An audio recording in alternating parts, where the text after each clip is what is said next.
of DLCs and whatnot. Right. Okay. What's up? How's it going, honey? Not much. Oh, did you like that DP, Sturkio, and Sturkon liked using... With our powers combined, we made the VAS grow stronger. No, wait, wrong game. Yeah, I know. Out of the way. I didn't do a VAS, they did. I don't remember. Let's drop it, gentlemen. Okay, let me go Where? edit it.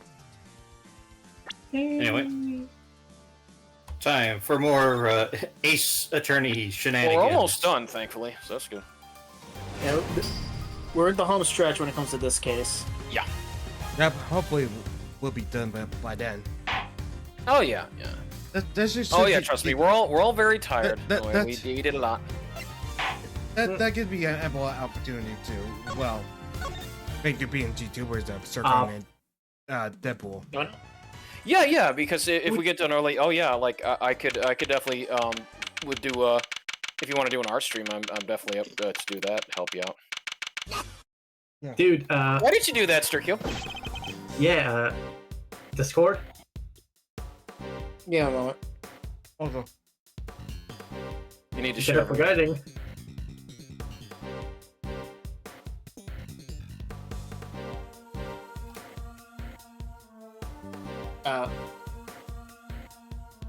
Vass, What?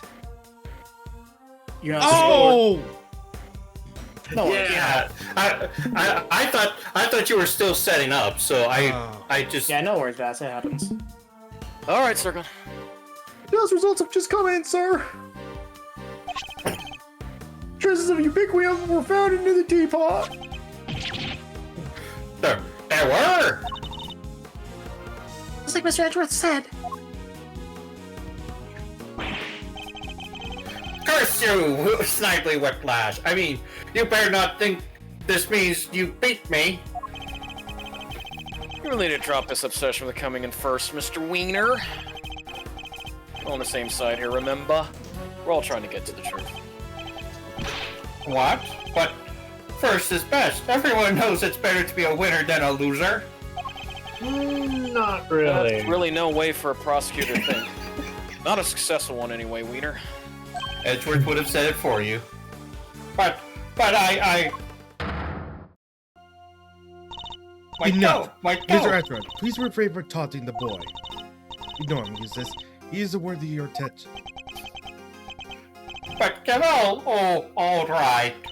She's going Why to don't I break take that care of hammer. this here from now on? In the meantime, you can perform far more tasks of going and checking on the victim. Oh, yes, good idea. I'll be right back. Excellent. We shall see you shortly then. Mr. Wiener's annoying, but totally harmless. Judge Gavel, on the other hand... Now, Miss Bow, perhaps you can explain why traces of ubiquium were found in your teapot. I had no idea there was anything like that in there. But perhaps it was one of the ingredients in the dishwashing soap I use. So you are telling the court that you did not intentionally put ubiquium in the teapot? Yes, exactly. Why would I? Until today, I had no idea that it could even be used to make poison gas. You're a trained actress, are you not, Miss Bond? I'd have thought you would have been more convincing liar. What I do mean, you lying and mean? acting are two different skill sets. You have access to the Ultimate Cookbook, correct? A book that just happens to contain instructions on how to create the poison gas used in the attack. Meaning it's perfectly possible for you to know exactly how to make it. You're very well informed, Mr. Edgeworth. Miss Bow, is what Mr. Edgeworth said true? The book does contain information on how to make the poison gas, yes. But the fact that I have seen it doesn't make me guilty. Can I ask exactly how the gas was triggered? The victim used the blood torch to the heated lid of one of the play cases, thereby melting the ubiquity. I see. But he locked himself in the room too, didn't he? Surely that and the fact that he triggered it himself, wouldn't it point to being a suicide attempt? Ooh. So she's not willing to admit to anything. Furthermore, why would I have gotten hold of the infesticide, Ultra? Oh, I don't know. Perhaps you stole it. Who would like to do scone? Sure, kill. Let's give it to Strike. I think. You know, I did bump into Moody Judy a week or so ago. That very evening, I noticed my insecticide Ultra has gone missing. Oops. Judy, sure you didn't. Oops! Delicia, Whoops. you carry your Caught bag all of red-handed. pharmaceuticals with you everywhere, don't you? Yeah. There would have been any number of opportunities for someone other than myself to steal it from you. That's true. And I don't have any hard evidence that it definitely was Miss Bound who stole it. Judy, there's clearly something you're not telling us. Why don't you just come clean? We'll all know you never hurt nobody for no reason, so... You too? You think I'm guilty as well, Mr. Fender? Can you blame me? We've got one wing disguised as another, a gas trap in one of the display case, and you're the proprietor of the establishment. It's looking a lot like you did it, kiddo. You've got this all wrong. You have to remember, the gallery doesn't have any security cameras, nor any security personnel. If some ill-intentioned person or other wanted to get in undetected, I don't think they'd have much of a problem. Wow, you're practically asking to be burglarized. You need to be more careful. A great thief could have a field day in here. God damn it. I don't think she's joking. Actually, it seems that Mr. Gusto did, in fact, enter the gallery before it opened. Sheesh. Judy's one tough cookie. She's not budging an inch. Maybe it's time to rock a little technique Gregory taught me back in the day. And what technique might that be? Neck breaking. So, hear me out. Everything connected to what happened 18 years back, yeah? Guess that's we're not getting anywhere by focusing only on the here and now? Maybe we ought to approach this from a different angle and look for the past for clues instead. A turnabout in thinking. So my father used this technique as well. Miles, Right. I call them turnabout bullets. Let's run this through the whole Thinkatron. How was Judy involved in what happened back then?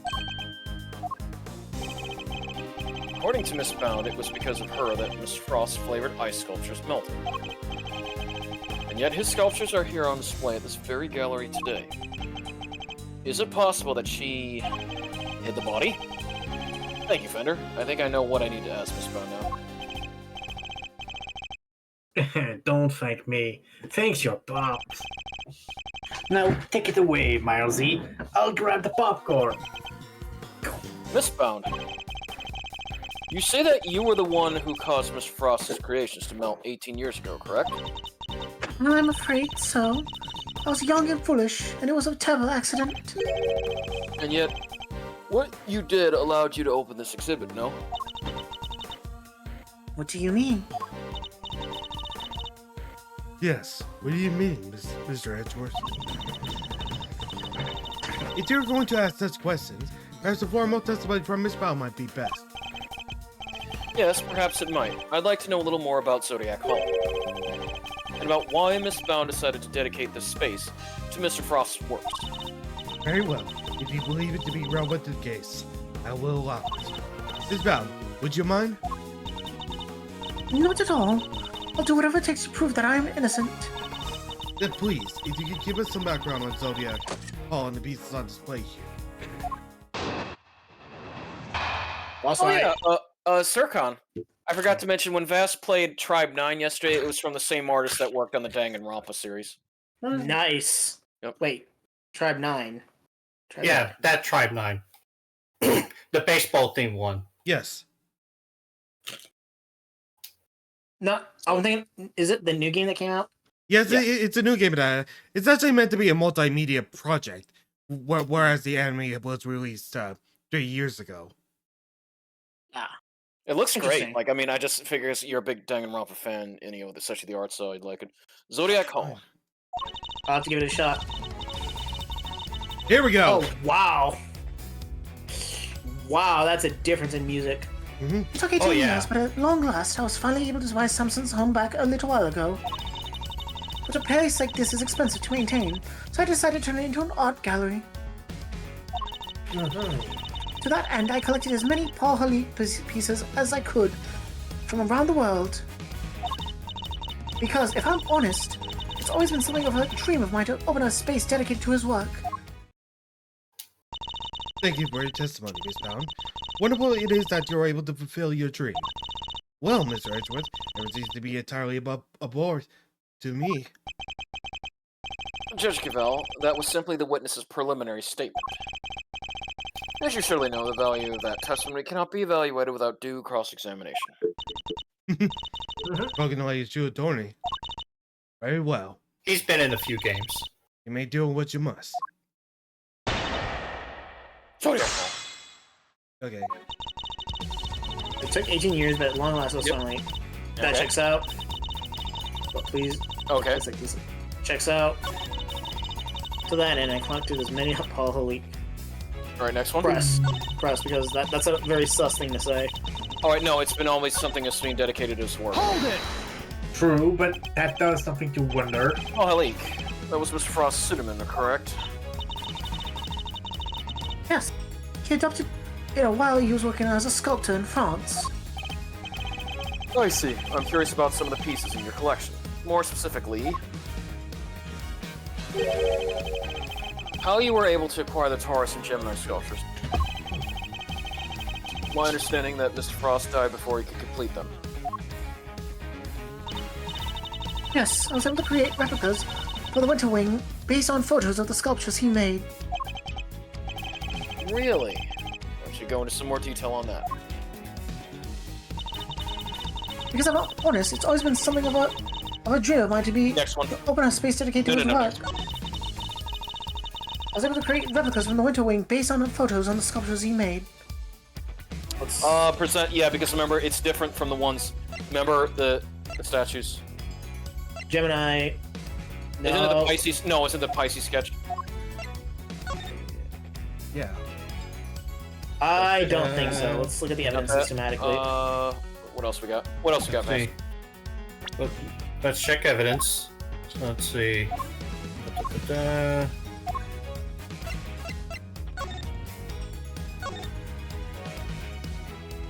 Wait a minute. Maybe we're I was looking at able to create replicas for the Winter Ring based on the sculptures he made. So we know she's lying about this because she didn't quite have the things needed. Remember, she had to doctor them. Nope. Nope, not that Take a one. look at this one. Just take a look at this. My God! You missed the mark. Penalty. Oh, Barry! Nope. Really? I Not guess that. there's a clear. Oh, so he has two different ways of saying. Because the one he said, "Take a look at this," and then the other one he just like. Is it It's not? Is it not the Okay, sketch? so sketch let's one? look at the case file. Maybe there's something in there we haven't seen yet. Oh, Yeah, 'cause, like the analysis. Statue. nothing of relevance here. Let's see Yeah, because here. didn't he say something different, here. or am I confusing Let's things? see here. He did say something what? different. Yeah, wasn't it about the pictures? No, not that. But like, what was that final sheet there? Yeah, maybe go to the sheet. Maybe that'll help us out. Now, well, the thing is,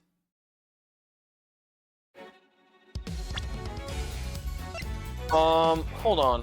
Let me see. No, not the. Not So the we're victim data. no, hold on. The liquid analysis, yeah. Okay. Yeah, the liquid analysis. That's what I meant. Yeah, there we go. Wait. Gemini, Let's see here. Okay, results conducted on the melted contents. Yep. No, there we go. I'm afraid you've run out of road, Miss Bound. You can lie But all this you like, isn't double. but you can't deny the results of the tests conducted on the sculpture's remains. And those tests leave no room for ambiguity. What you had on display weren't replicas. They were the very statues Mr. Frost carved 18 years ago.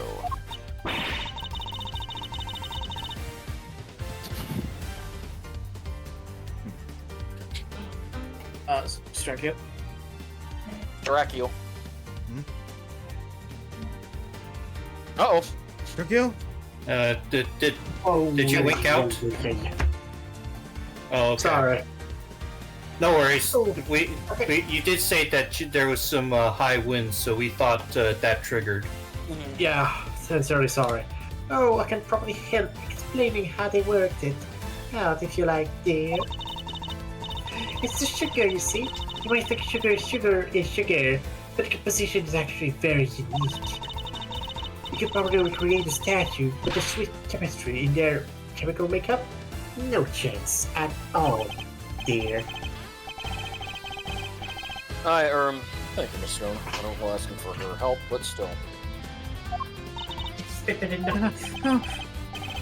Put it simply, the statues didn't disappear back then because they melted. They disappeared because you spared them away and kept them hidden for these 18 long years. How did you do that? What? She kept a pair of flavored ice sculptures around somewhere for all that time? Like, yeah, how do you do Tell that? me? Oh, simple. When during while everybody was outside, nobody was paying attention to her. Yeah, I moved him. Yeah, it's not the most out there idea of the world, assuming you have a big enough ice box. And that the ice could melt very Right. slowly. All of you. Miss Pound, have you anything to say in your defense? So you've already learned that much. Should I take it? Oh, Should I take it that to mean you admit that being hidden that the flavored ice sculptures in question? Just think about it. I I admit would- no such thing. I was going to say the reason why it works, Sircon, is because if they're done by Paul Halik, those would be the most expensive things that Paul Halik ever made. Holy So, shit! hi, Dasher. The monetary value. Holy, holy shit, Dasher! I'm just here to watch. Oh, Okay. Okay. Okay. It's still good. I wasn't able to see my previous line. Oopsie. Okay. Okay. You haven't proven that I was the one who took those statues away, and you won't, because it would have been impossible for me to do so in the first place. The police were Oh, no. already here when they disappeared. How could I have done it without them noticing? How indeed. I don't yet know exactly how you did it. But I'm far from ready to say that it was impossible for you to have stolen them away. You're a very persistent man, aren't you, Mr. Edgeworth? I am indeed, and I won't stop until I get to the truth. I see. Then I'd better tell you exactly what I did that day 18 years ago. Counter argument. Okay. What I did that day. The whole time before judging began, I was waiting upstairs in our living area on standby. During the judging, I had to go change in the camera's film cartridge for Samson. Before I could take the camera back to Samson, I discovered Mr. Frost's body. Later, around when your father arrived, I began to make the rounds and sell tea to everybody present. Right there. Right there. That was when I saw Mr. Gusto entering the Mr. Frost's room.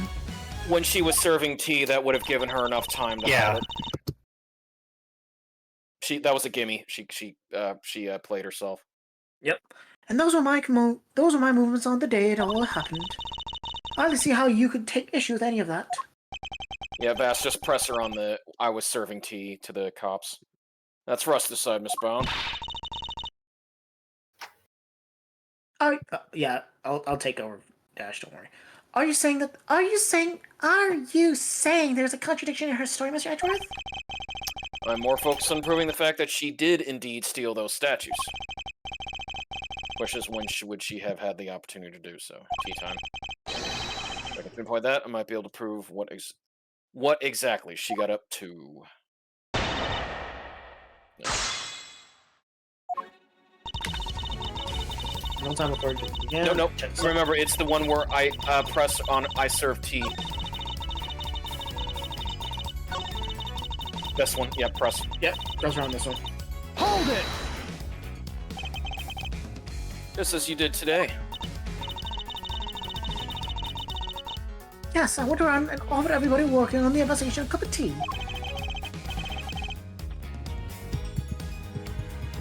Hercule?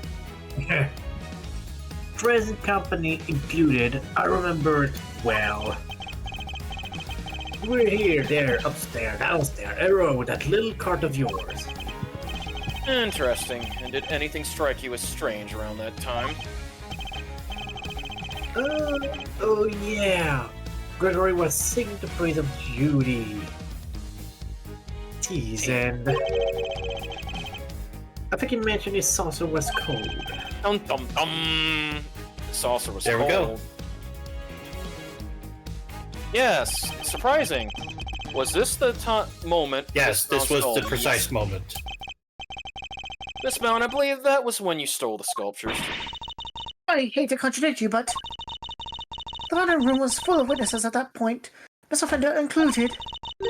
Are you suggesting that I somehow got the sculptures out of Mr. Frost's room right under everyone's noses? The cart. That is precisely what I'm suggesting. Because you had to lay it on its side. Mm-hmm. Miss Mount stole these. Yeah, because that's why everything was cold. Mm-hmm. My father and Fender had no idea that one of the sculptures was mere inches away from them. Because it wasn't just a tea set you were pushing around, Miss Brown, but a hidden ice sculpture in a glass case. Girl, you are strong.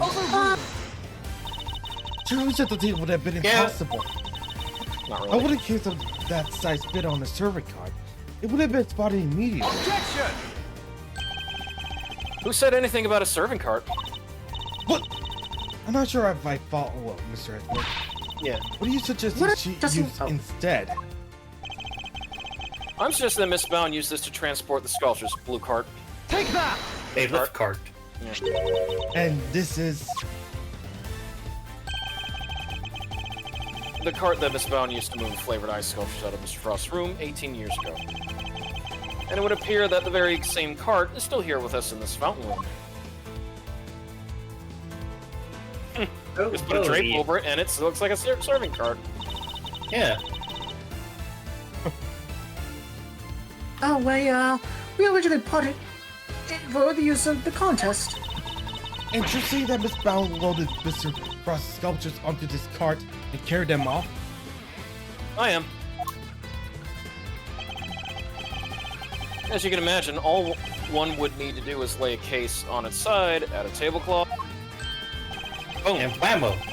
and it looked exactly like a normal serving cart. Less long, with the sculptures were freely. Because Other than everything was cold. Can it be? Holy moly! Of course! That's why those saucers were so chilly. They were sitting on top of a big block of ice! Wow! Judy! How could you? Impressive. Mm. Then again, you are Mr. Gregory Edgeworth's son. I should have expected no less. There was indescribable evidence that I stole the sculptures all those years ago now. And yet, I knew that no matter what I said or did, I'd always be under a clouded suspicion. So you admitted that you stole them from Mr. Frost's room. Yes, I do. I took those sculptures and their glass cases out of that room 18 years ago. Good on you.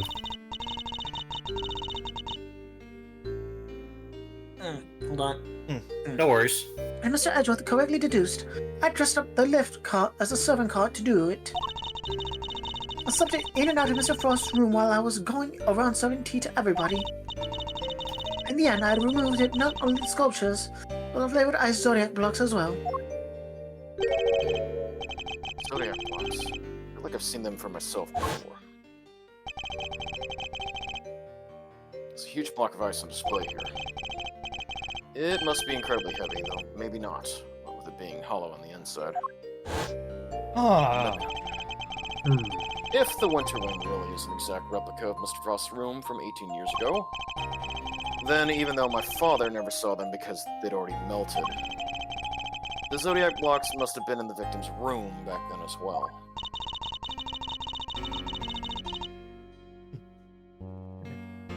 When I had finished moving two ice sculptures, and the 2 zodiac blocks out, I took 2 fresh empty cases to Mr. Frost's room and put them where the original 2 had been. Only the sculptures had been kept in glass cases, you see, to prevent them from being damaged. The blocks were a little more robust, so they had been displayed as is. As stated in the contest rules, we were responsible for providing all the display materials, including the cases. Meaning it would have been easy for her to prepare those empty spares she swapped in. Mr. Frost's room contained quite a few other flavored iceworks in progress. I figured if I had melted them down somehow, the resulting puddle would look like it came from the ice sculptures. Wow. And that is how the ice sculptures from 18 years ago came to be in the Winter Wing today. I have to say, Mr. Edgeworth, that's quite the confession. Indeed, and I think she offered it so willingly because she knows there's nothing we can do with it. That's all I have to tell you. How, despite everything I've shared, you can't charge me with anything, now can you? What? That's your limitations. How did you figure that? Oh my. I would have thought you might know at least this much, given we're at the crime scene.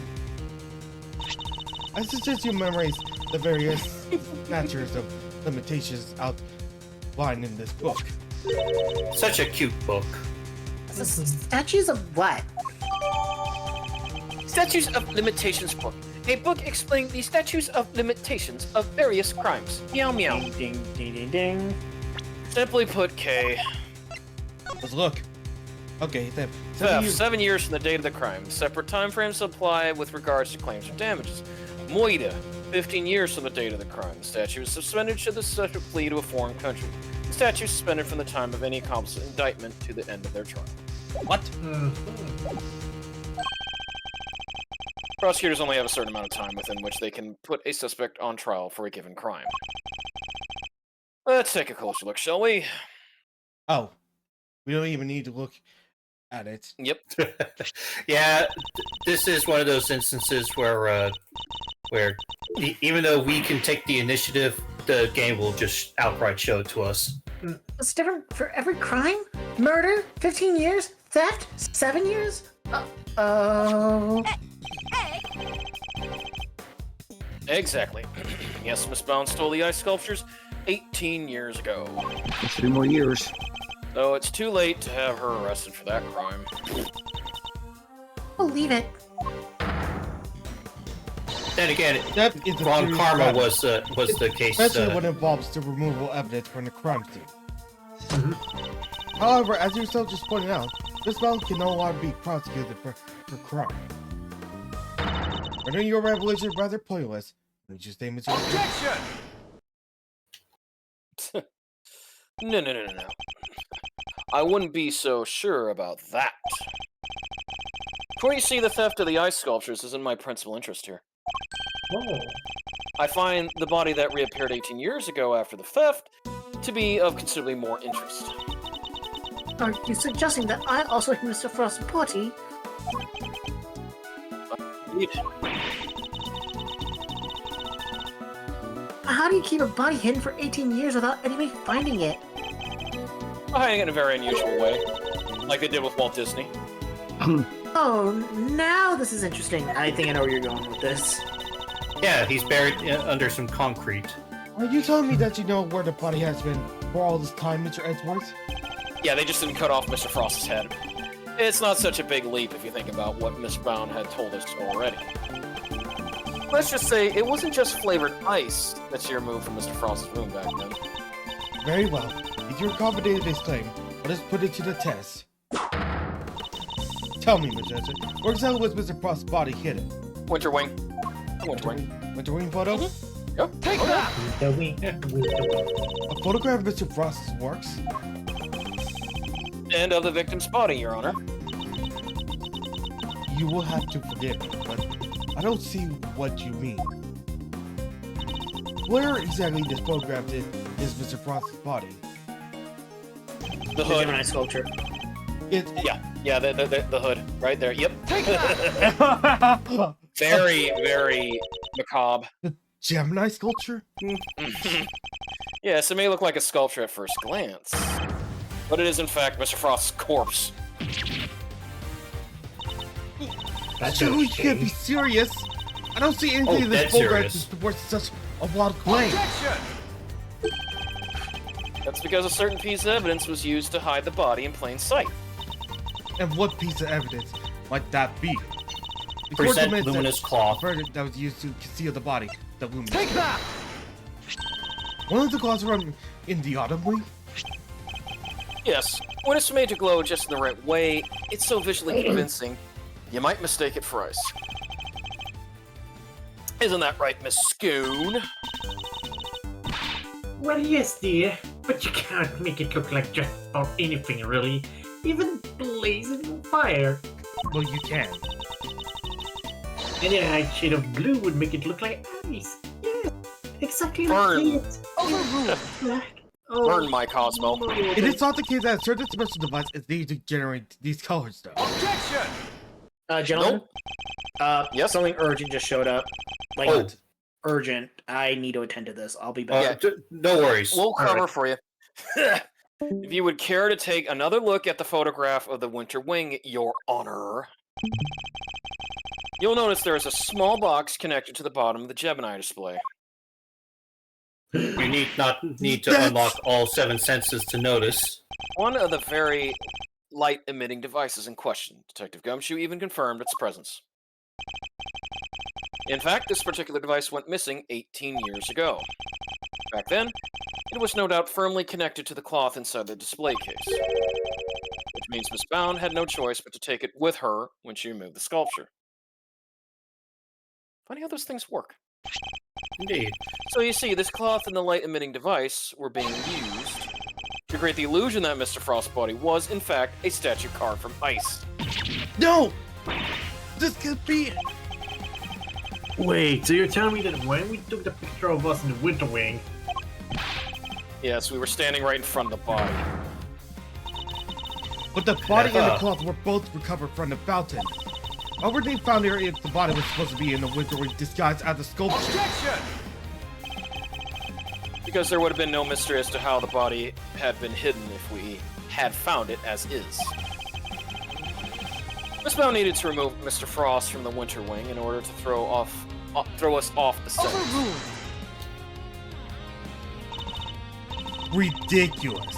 I don't recall her sticking around behind our back to throw a body in the fountain. No, and she didn't need to, because she had another method at her disposal. Her trusty left cart, the same cart that had proved so useful in executing her original theft. But, I believe she wheeled the body into one of the other wings and floated it down the stream to the river. Row, row, row your boat. The frozen body, being quite solid, probably got stuck somewhere along the way. Which is why only the cloth appeared first. The cloth Miss Scone discovered. It's weekend at Bernie's all And then- over again. the body fold afterwards once it had thawed the nose. bam. Who wants to do Miss Bound? Fine, I'll do it. That's yeah. It's an ingenious theory, Mr. Edgeworth. But did he prove that it was me? It seems a little unfair to expect me to accept your accusations without proof, don't you think?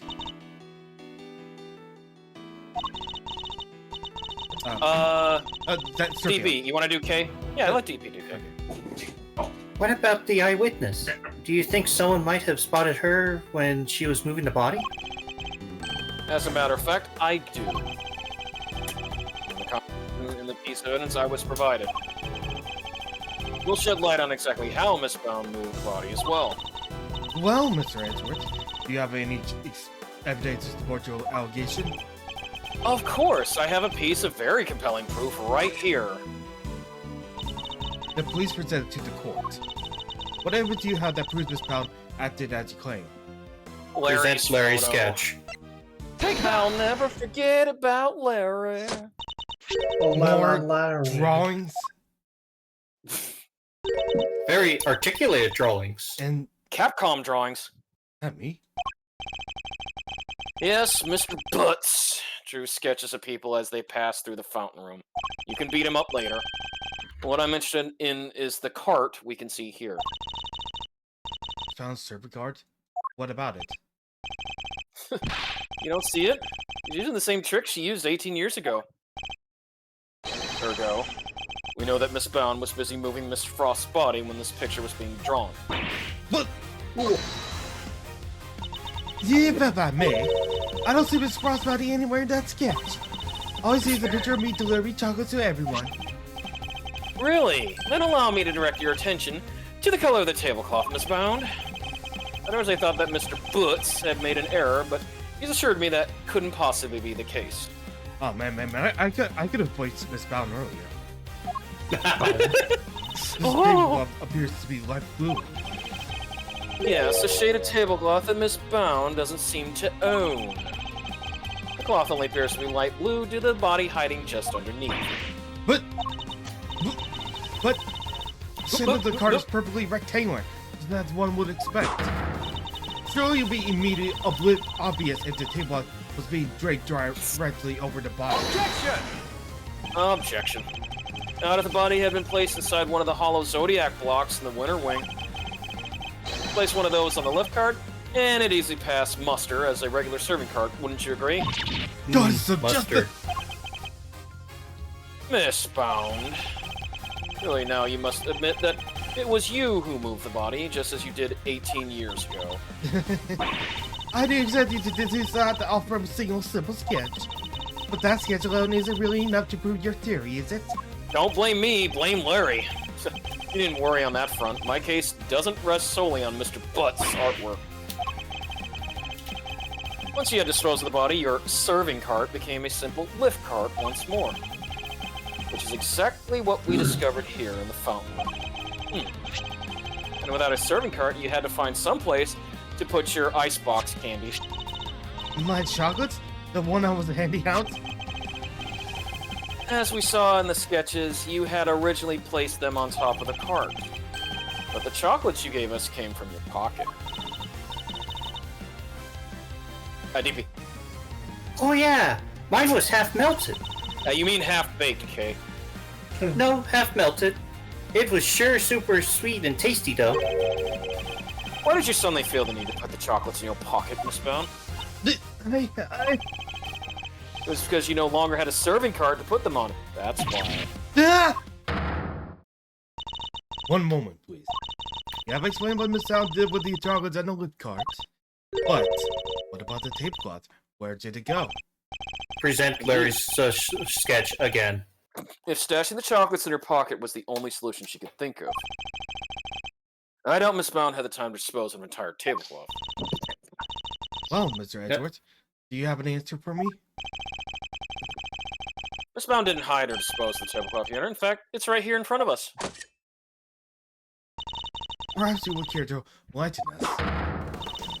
Where exactly did the design bot use hide on about it?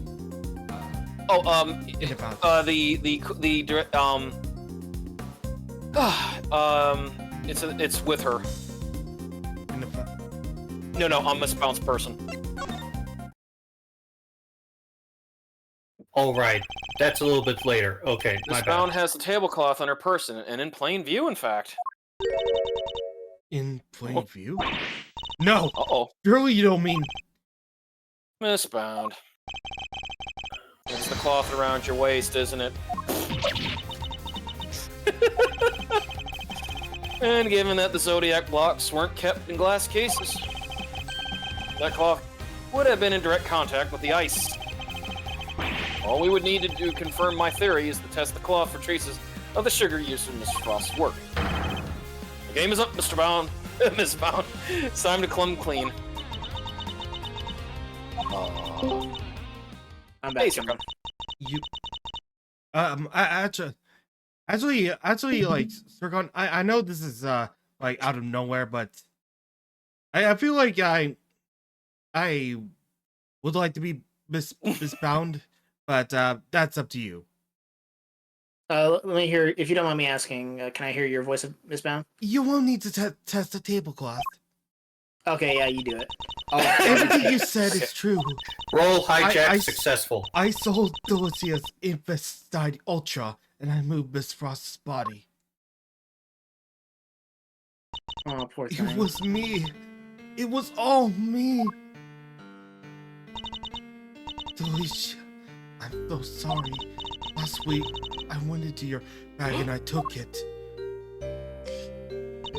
And then, I put it in his basket, hoping to make it look like he had tried to do it himself in.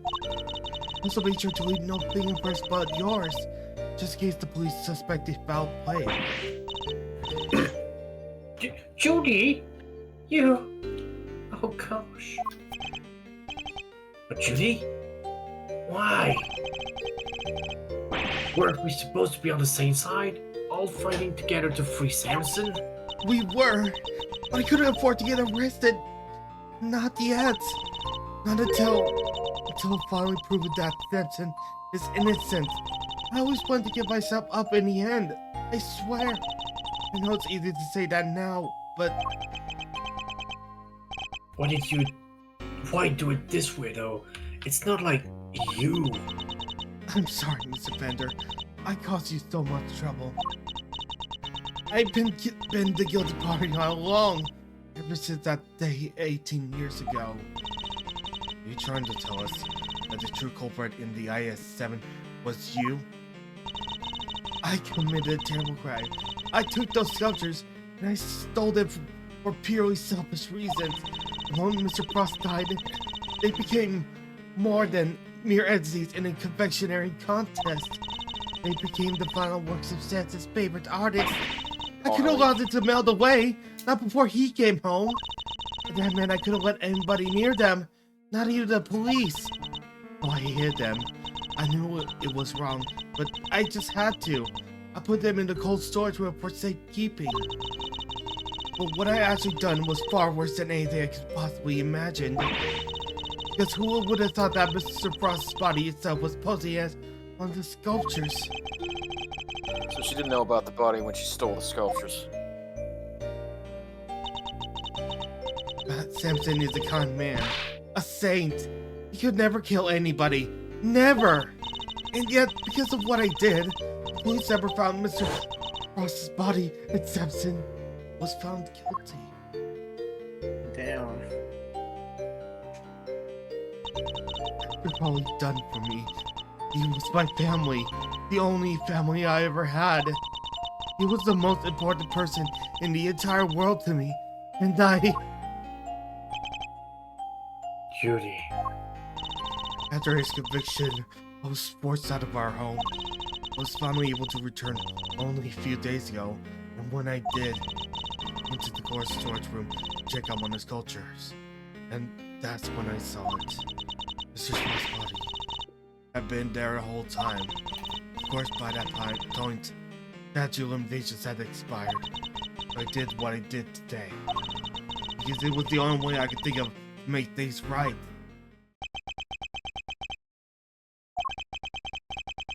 It seems I've misunderstood her intentions. Everything she's done really has all been for Mr. Tangaroa's sake. Hey, what are you thinking about, Mr. Edgeworth? Something that's been puzzling me. Why did Miss Brown use poison gas? Why not a more reliable method? Why disguise the autumn wing as the winter wing? The only reason I can think of is to confuse someone who was here 18 years ago. Yeah, I wonder what she had in mind. Oh, we know who. Mm-hmm. Just trying to prove that Mr. Tangrowth was innocent. Miss Bound's ultimate goal must be to find the true killer. She had been trying to discover the identity of the true culprit. Miss Bound, your ultimate aim was to see Mr. Tangrowth cleared of all charges, correct? And to that end, you have to expose the real killer and have the police find the body from 18 years ago. Is my understanding of your intentions correct? Exhibiting the sculptures was sure to force the killer to return to the crime scene. After all, they were the only person apart from you who knew that the body was hidden in the iceberg. So they would freak out thinking the body was about to be discovered and come running, yeah? Exactly, but Miss Bound ran the risk that the killer might successfully cover their tracks in this time. In the worst case scenario, they might even have been able to remove Mr. Frost's body from the scene. So how could she lure the true killer into revealing themselves without putting vital evidence at risk? I see what you're getting at. You're saying that why the other movie was all winter windy?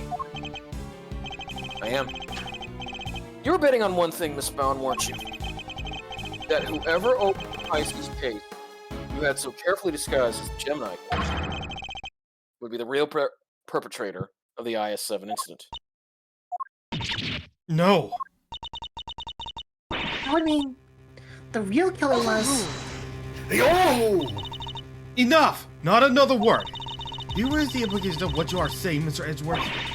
Are you prepared to stand beside the accusation you are clearly about to make?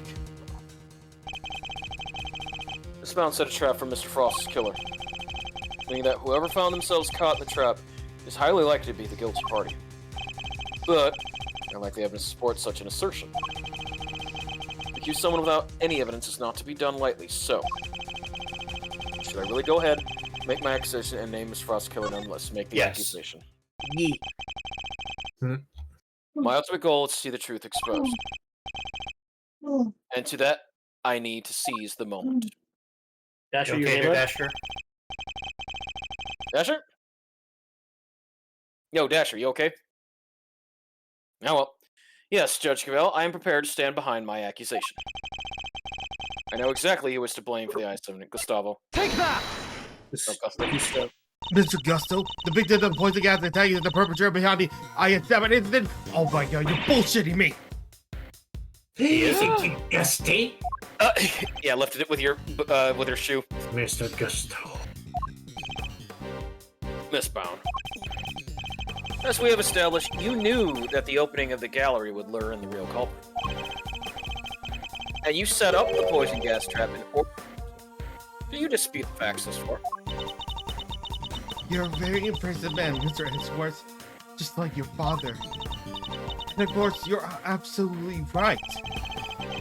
Then perhaps you could tell us exactly what happened in your own words.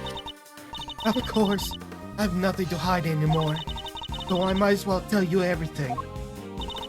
As you said, I set a trap here in the gallery to try and catch Mr. Frost's killer. Before we opened, I made sure the door to the other way was the only one that was unlocked. When opening time came, I went around to unlock the doors of the various rooms. Found that the other way had been locked from the inside. The killer's on the other side of the door. The thought, it frightens me. And then she simply walked away, leaving him to fall victim to her poison gas trap. And I heard that Mr. Gusto was being treated for gas inhalation. That's when I knew he was the murderer. All that was left for the police to find Mr. Frost's body. And then, Hester will finally be proven innocent. At least, that was my plan. Gee, what didn't you tell me? You know I'm always here for you, right? We could have found another way. It didn't have to be like this. Thank you, Mr. Pender. You've been so very kind to me all these years. But I'm the one who created this mess. It was up to me to try to clean it up. I didn't care what it took, as long as I could get Samson out of this awful place. Judy. 18 years ago. The police managed to cover the fact that Mr. Brown's body has been gone missing. If I went in now instead of had been repaired, I was afraid they might have tried to cover things up again. So I worked to set up a very fair. public incident here in the gallery, in front of as many witnesses as possible. I'm so sorry, Judy. You, Simpson, Prairie, I let you all down. Fender, this can't be easy for him.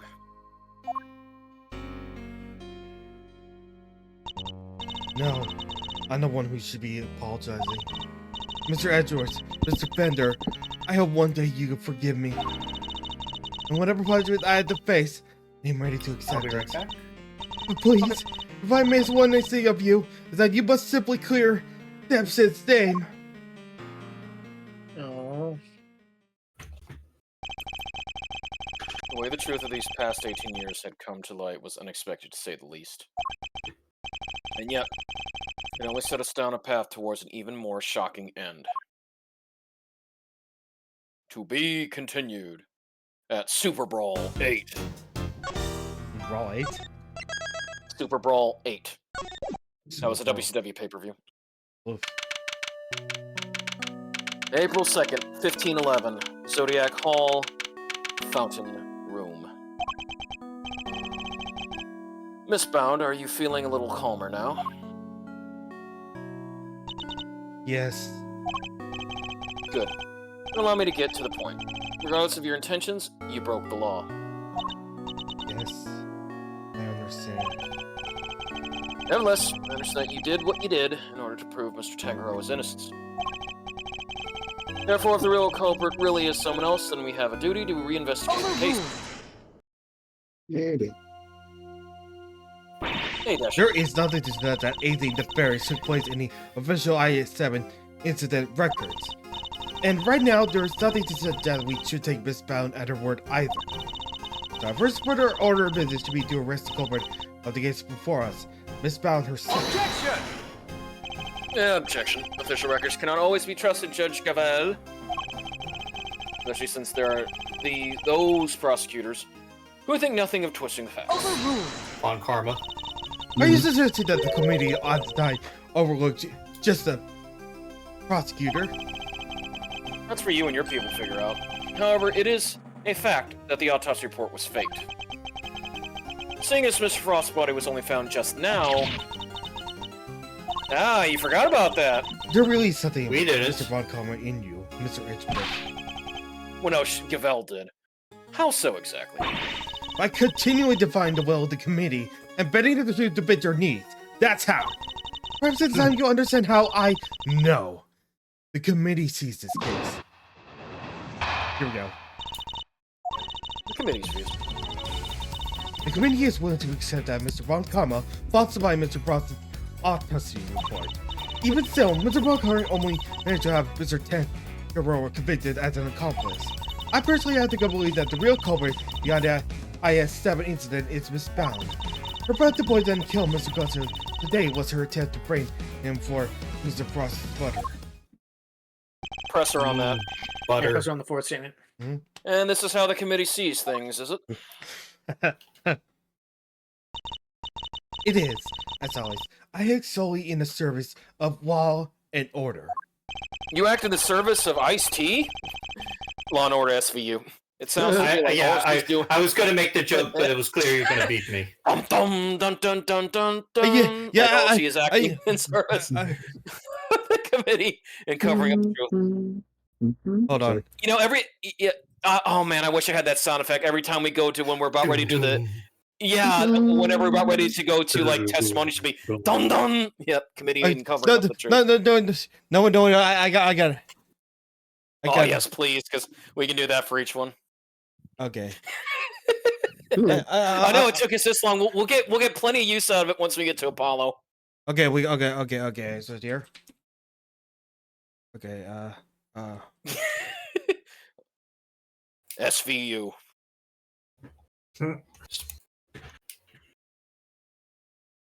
Created by Dick Wolf. Indeed. No, No kidding. No, Look, no, you're not. That's his name. Okay, done it. Yep, that'll work. Yeah, But if I can't change your mind, there'll be no saving Mr. Tangaroa or Mistbound.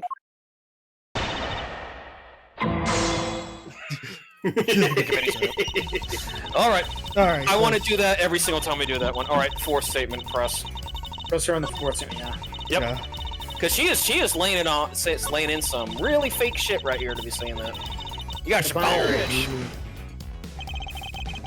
Why would Mistbound have chosen to frame Mr. Gusto for the murder? No doubt because he's suspected of her being the real culprit. He may have entered what he thought he was the Winter Wing simply to see if Gemini's statue was genuine. Little did he know that we'd be greeted by the tribe designed to silence him. A tribe that nearly worked. You have any evidence to support that line of reasoning? Unfortunately, Mr. Gusto remains in critical condition. It would be difficult to prove anything until he regains consciousness. In other words, there is little we can do for now. Your sources are made the fuck up. On the contrary, there is plenty we can do. Oh yeah, Senator Armstrong. My Yeah. source, I made it the fuck up. You still have not grasped the situation, have you? Then allow me to spell it out for you. Gygus. Wait. Alright, so we present Present it. liquid analysis. Gemini analysis. Liquid analysis. The Gemini case analysis? Yeah, the analysis. Yes. Okay, Well- thank God. Checkmate. Check it. I'm afraid there's Hey, still one. Every time you said chickamate, it feels like you're like It's 100% supposed to be Dio. Dio. no, because I played JoJo All-Star Battle a lot. because there's another team that says there's another person that says checkmate, and that is Mahu says Tai Baji Ranger. Yeah, I always say checkmate as in Dio because again, he Dio came first, so checkmate it was from chapter 3, and of course I played JoJo All-Star Battle when he'd always say checkmate before the knives. Fair I'm enough. afraid there's still one question concerning the IS-7 incident that remains unanswered, Your Honor. Would you mind taking a look at this? I am a lifelong JoJo fan. What is it? Their test results carried out on the liquid at the bottom of the Gemini case in the Winter Wing. Oh, that reminds me. Have you heard of this one weird JoJo RPG? Yes, the one by the one for the Super Nintendo was done by the same Yeah. people who did Ghost Chaser That's it? Makai for the Super Nintendo. Yes, You know same company. we should do that like JoJo Bizarre Adventure fan like RPG Maker fan game. But that the Super Best Friends played. Well, I was gonna say, Vass, I don't mind doing the band Presto translate one because I have actually played through the actual JoJo's RPG without translation on my own because I knew how the battles went, so I knew which where to deduce. And then do it. God, it'd be amazing if you were actually bilingual. Well, I knew how to do that game, so I'm happy to do the band Presto JoJo RPG, and because I'd be happy to have you guys voice along with me as I was doing it. And As you can plus, see- plus, if you know which is yes or no, you can pretty much get through Yeah. most games. Yeah, you guys pick who you want. I'll go with the titular Jotaro, but I'll probably have Sturkio be Polnareff just because French. As you can see, Trace of Blood Word Detective. The question is, I could have DP as Joseph. Oh no! The question is, whose? Oh no!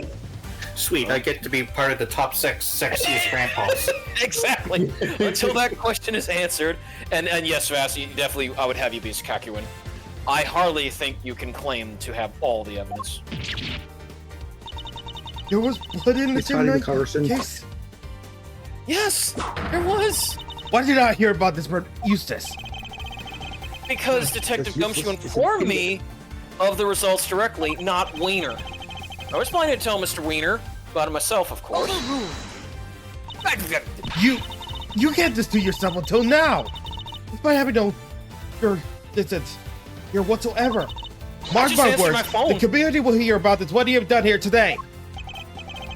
As ever, my interest in the truth is, and if mistakes were made in the past, they must be rectified. If you must report me to the committee, then so be it.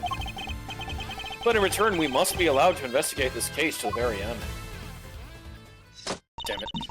That is not my decision to make. You'll need to discuss this with Eustace. Oh, with Wayner? Guess who's back, losers? And with good news, too! Guess who's back? Back again. Gustav's back! Tell a friend! We'd rather not. I had to finish the bit. Yep. It was a close call for a minute there, but Carmelo Gusto is alive! Oh my god, this is bad, Betty. Really bad, Betty. It's okay. Gusto? Oh no. He made it. Oh, you're the ones who found me. Yep, long time no see, Gutso. You're the attorney's assistant. You've grown, and you have an assistant of your own now. Assistant. No, I'm, He hasn't got the gig just yet. This is Gregory Edgeworth's son. Prosecutor Miles Edgeworth, at your service. Fate moves in mysterious ways. I am in your debt. If you hadn't have found me in time, I wouldn't be here to thank you. Oh, you're very welcome. I would have suffered a fate worse than Woe. After all, if you hadn't lived, we wouldn't be able to ask you what really happened 18 years ago. Huh? What are you talking about? We figured out quite a bit while you were out cold. Including the fact that you're probably the guy who offed poor Artie Frost. What is this? Miss Bound set up a very elaborate trap to catch Mr. Frost's murderer. A very Scooby-Doo-esque trap. A trap that With involved rigging cheese the Pisces in a cake bathtub. with and an old poison boot. gas. Perhaps in light of that fact, you can tell us in your own words what happened back then. Dramatic close-up, dramatic close-up. Or perhaps you'd rather exercise your right to remain silent. Oh, it's not that. Gutso here is a fan of the old meditation. You know, Om and all that jazz. Wow, singing while standing seems pretty cool. That's one heck of a talent. Except there's no sleeping involved in meditation, Kay. Hey, Gutso, old pal, how about you snap out of it and tell us what went down way back when? Jesus! I was caught in the girl's trap, so I must be the killer. Is this your idea of a joke? I am the victim here. Indeed you are, Mr. Gusto. And there is no evidence that you have done anything wrong yet. Mr. Edgeworth and Mr. Pender are merely speculating. It's true that I have no authority here, and that you may pay them no heed. Yeah, at least somebody here is on my side. That's very good, Bell. It's a pleasure, Mr. Gusto. I will listen to it any way you may require. You mind standing on the other side? I my- can't see out of my eye. Yeah, explaining what actually happened 18 years ago to Mr. Edgeworth. Fine. You want me to prove my innocence, Mr. Prosecutor? I'll be happy to. So this is how you mean to play it, Judge Gavel. You're hoping Mr. Gusto will help you to hide what happened instead of trying to correct the record. I believe only the infallible judgment of the goddess of justice. Except it is us humans who make the actual judgment calls in a court of law. And so long as there are those who would use the law to their advantage, our rulings are fallible indeed. If you would use your position to further obscure the truth, then neither she nor I will forgive you. We shall see about that. Your goddess is fucking dead. What do you advise, Judge Gambit? It would seem that the goddess never dies. and that you are under suspicion because it was you who triggered the poison gas. Specifically by opening a Pisces case lid. Would you be so kind to share why with us? I will tell you this, the only goddess that exists now, Gavel, is the true goddess, Athena! Understood. Saint Seiya. I came to see Frost's sculptures. Simple as that. Which Athena? I one from made, Saint the Seiya. I made the mistake with the opening times and arrived an hour early. Mistbound, was there no one at the reception desk at around this time? I had let the main entrance unguarded and unlocked, just in case the killer made an appearance. I was also busy making preparations elsewhere, all the way until the gallery's opening. So no, there was no one here in the first floor then. But I did make sure that all the wings were locked up tight, all except for the autumn wing, that is. I see. Did all that just to steer the culprit into the autumn wing. Which is precisely where Mr. Gusto went. Jinkies! Gesundheit. Oh, Circon. Thinking to a building's pretty sus. However you slice it. Yeah, you missed because you missed your chance last time. Silence in the courtroom. Although no objects are mentioned unless there's some evidence that the witness is lying. Courtroom? You know this is an art gallery, right? Mr. Gusto, if you could please continue by explaining why you opened the Pisces case. I wanted to see Frost's work up close. So I went to the Gemini. Sorry, I guess it was supposed to be the Pisces statue. I saw the lid was frozen untight, so I grabbed a blowtorch like any sane man would from a nearby and tried to open it. And when I finally got it open, gas came pouring out. Open the mouth! Fascinating. He is the sort of flawless testimony attorneys can only dream of. Yeah, everything sounds like a lie, kind. I'm not too satisfied with Mr. Gusto's explanation myself, unless there's no evidence to refute it. You okay, Dash? Dasher! You okay, bud? Okay? Yeah, sure. Give him a moment. Dasher! Give Dash a moment.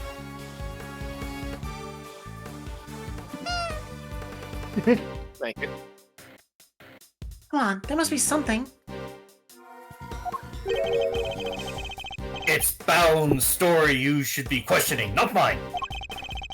I'm not the one who set up the gas trap. She could have killed anybody with that thing. Objection! Yeah. She turned on the sprinkler as soon as the gas was released. She knew exactly what she was doing. She was gunning for the killer and nobody else. That killer being you, old pal. So you believe in that confessed criminal? This Mount is far from blameless in the affair, and she will have to pay for her crimes. But so will Mr. Frost's killer. You seem determined to pin Frost's murder on me. But I had no reason to kill him. And you have no evidence to prove otherwise. Oh, yeah. Really not prove that he's a killer, Mr. Edgeworth? Mr. Gusto fell victim to the poison gas. That much is indisputable. Yet no matter how suspicious his actions in the present may seem, they prove nothing about the past. Yeah, but what about you, Mr. Fender? There must be something we can do. You're right. We may not have evidence, but we have plenty of intel. Let's see now. If Gusto killed Frost, he must have had a reason. Claims not to have a motive, but that can't really be true, can it? Because he had no motive. If he did it, he has one. But people commit murders just for fun. In fact, your old man had a little back and forth with Von Karma about a probable motive too, remember? How can you possibly say that with any certainty? If their relationship had broken down for some reason, Robert ended. I could very well have been the motive behind this murder. No. Volkama wouldn't let us talk to Gutsu back then, but we can now. If we can put the piece together, I think the picture we've been looking for might just emerge. You speaking to that Yes, I weird think you German might guy? be right. I need to think back over everything we know about the IS-7 incident. Especially the questions that never got answered. Were you the one wearing the clothes? Scone denied that the finger marks on the frame were hers. What if they were Mr. Gusto's? Perhaps he had wanted to take a look through the Ultimate Cookbook for himself. Well, he asked me to go put in a new cartridge. He seems to think there have been more shots left than they were. But, In other words, the film ran out sooner than expected. yes, the number shot he took didn't line up with the number of shots remaining. Remaining exposures. But he thought maybe he just lost track somewhere along the way. My father noticed these things for a reason. I just need to piece them together correctly. In the absence of evidence, it's the only way to the truth. Oh god, we gotta do something. All right, murders. Let's see. Murders Murder motive. motive. Wait. Murders, Think no, about it, let's murders think about motives. Cooperation ended. it. That because something went sour.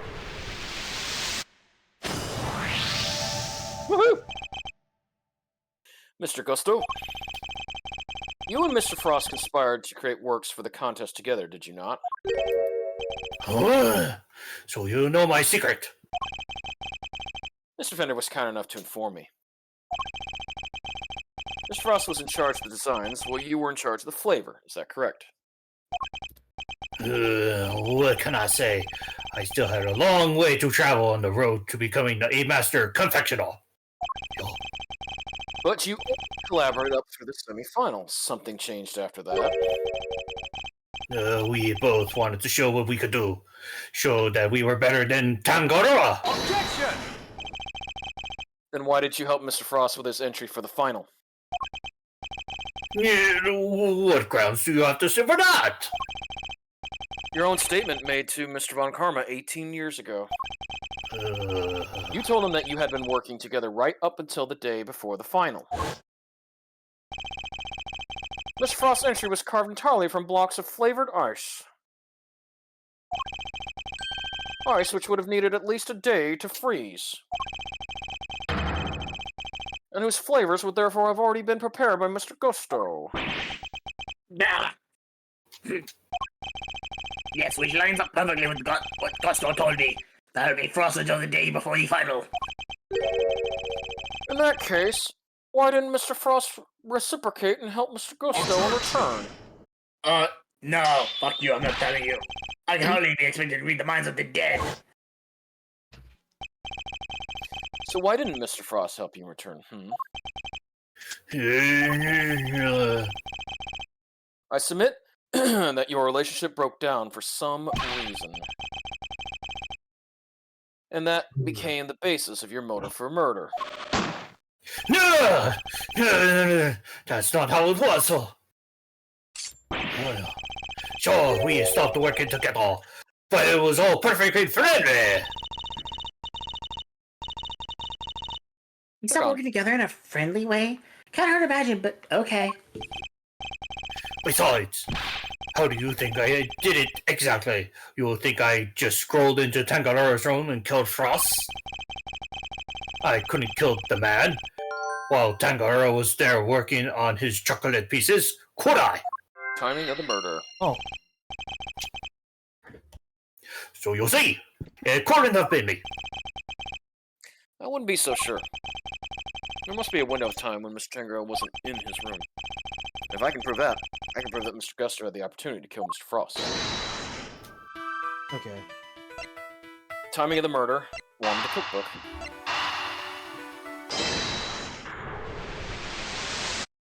Oh, no, it's timing and the exposures.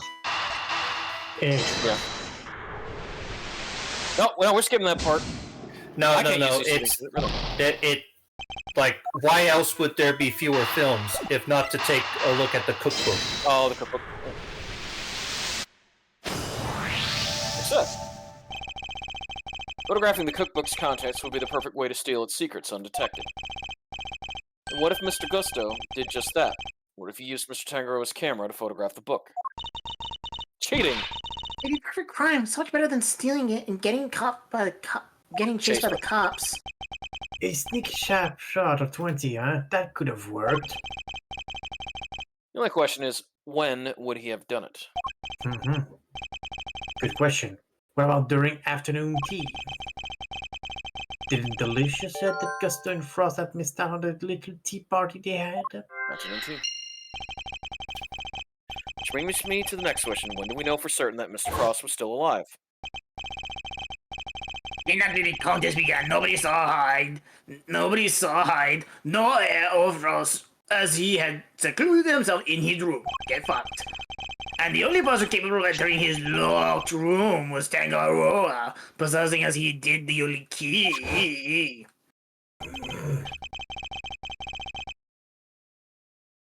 Miss Scone, were Mr. Tangaroa's works the only ones you sampled? Oh dear, I couldn't help myself. But I did finish my afternoon tea. I tiptoed over to Chitterwink's room for a little taste too. Mr. Frost had kept to himself inside his room after the contest had started. But he was gone by the time Miss Scone snuck into it to sample. Meaning, there's a good chance he was murdered before the end of afternoon tea. And look who left. Yep.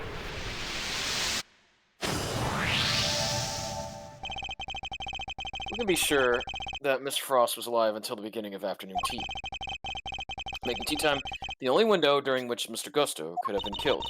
Are you satisfied with Mr. Gus's story now, Mr. Edgeworth? Sadly, I'm afraid I'm still rather unsatisfied.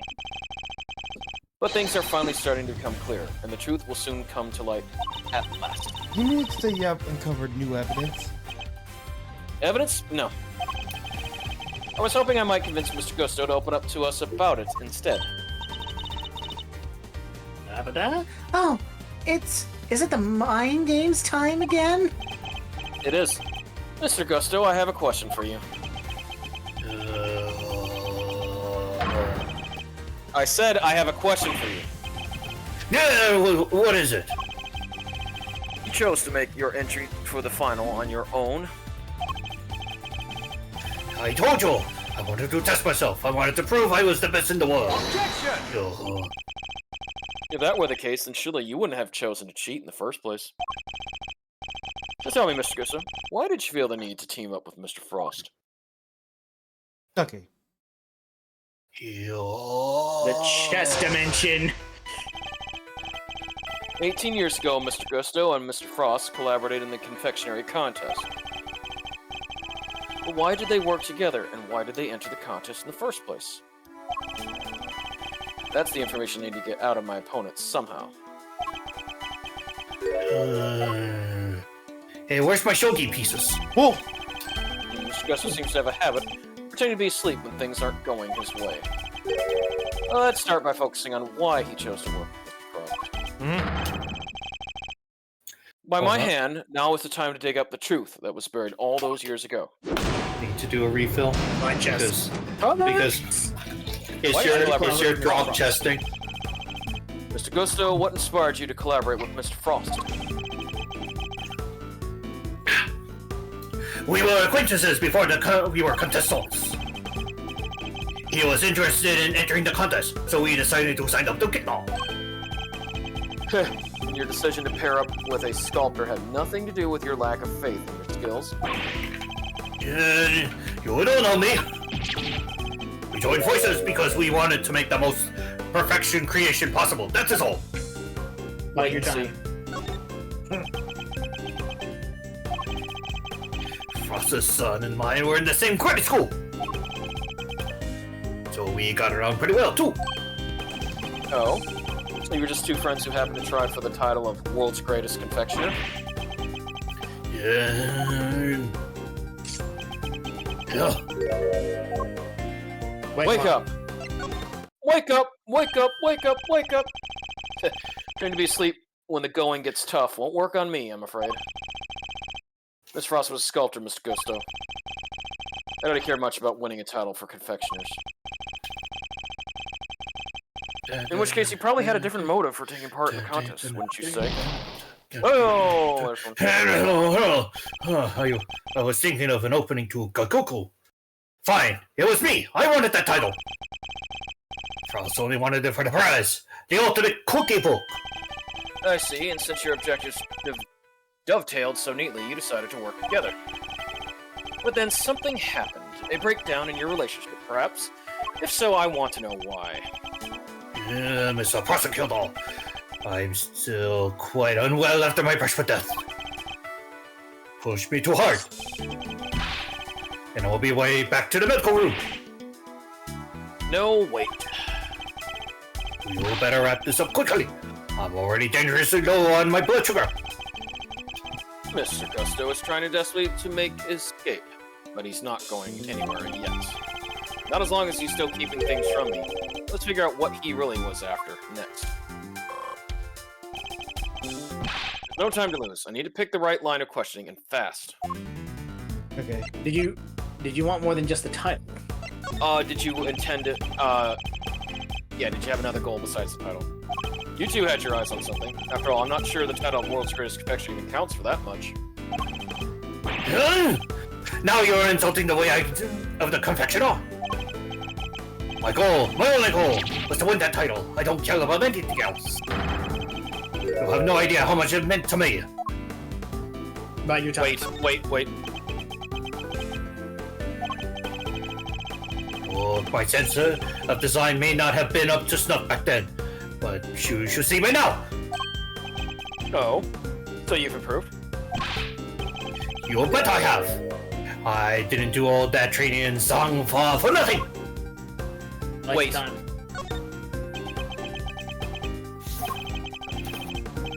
I looked up to Tangara, spent hours poring over designs of his own work. Even used to watch his show with my son. No, something like Mr. Tangara's work was especially influential in your early studies. And with this recipe book, you might even become the best someday. Maybe. The book was a real treasure, no doubt about it. Any confectioner would have wanted it.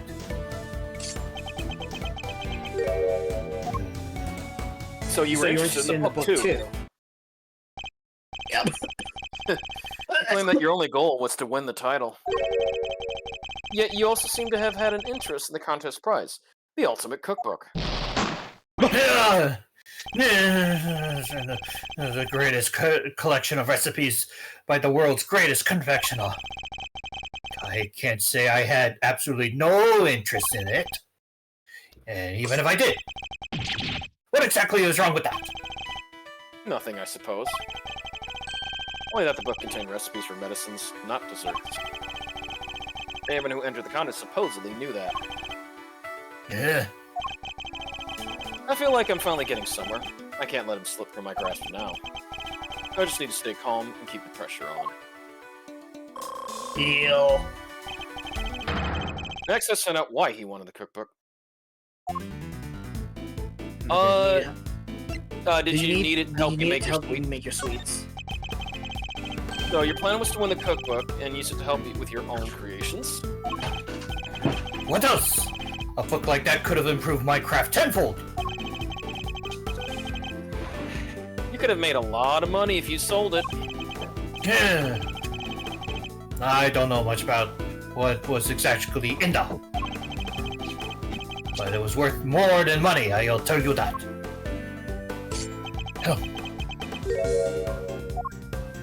You know more than you're letting on. Come now, Mr. Gusto. I think you know more about the Ultimate Cookbook than you claim. Oh. They told us a little about it at the start of the contest. And you know what kind of recipes it actually contained, don't you? I kind of zoned out on that part. And that there weren't dessert recipes at all. I see you did your homework. Fine. So you don't sit on the TV and watch the couch. You really got me there. Shh. Crane technique. The Ultimate Cookbook, or the Angel's Cookbook, to give it a proper title. It is a collection of chemical formulas and ways to synthesize new medicines nobody's ever heard of before. Oh, we did know that the cookbook actually contained recipes for medicines. This could be an important clue. Can I not choose? Did you know that the book was really worth? Yeah. Did you know how valuable the cookbook really was? What kind of question is that? It was a collection of Tangaroa's recipes. There wasn't a publisher in the world who wouldn't want to get their hands on it. Like the Asia That's why store. my clue. Except you knew that's not what was really in there. Your science may have improved thanks to your training in Sung Fa. But you clearly didn't do enough work on your skills of perception. You already admitted that you knew the Ultimate Cookbook was a collection of recipes for medicines. Ooh.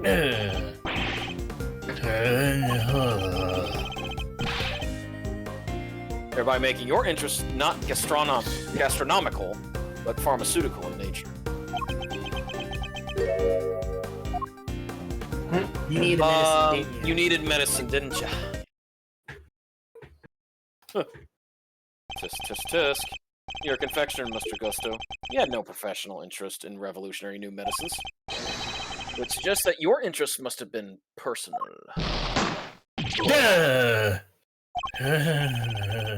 I underestimated you. Fine, you're right. Winning a title wasn't the only reason I entered the contest. I needed one of the recipes in the book. It was for my son. He was sick.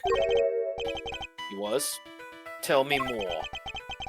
That's none of your business. I've told you as much as you needed to know. He looks rattled. Can't let him off the hook. Let's find out what the mystery illness was. Yeah. I've almost gotten to the bottom of this. I can feel it. Just a few more moves. Tell me about your son. No, it was, what was... No, what was your son like? Yeah, tell me about your son. Tell me a little more about your son. He was my pride and joy, and my biggest fun. And you entered the contest in order to help him? You clearly don't have children of your own. Any father would have done the same. I would have done anything to help him. Anything! Wait, Bide your time. let him talk about it then. He would come to see me at the contest venue, too. Right up through the semifinals. Really? He didn't get in the way of your work? If you were trying to beat Samson Tangaroa, surely you didn't have the time to look after a child. Yeah, well, I wanted to do what I could for him.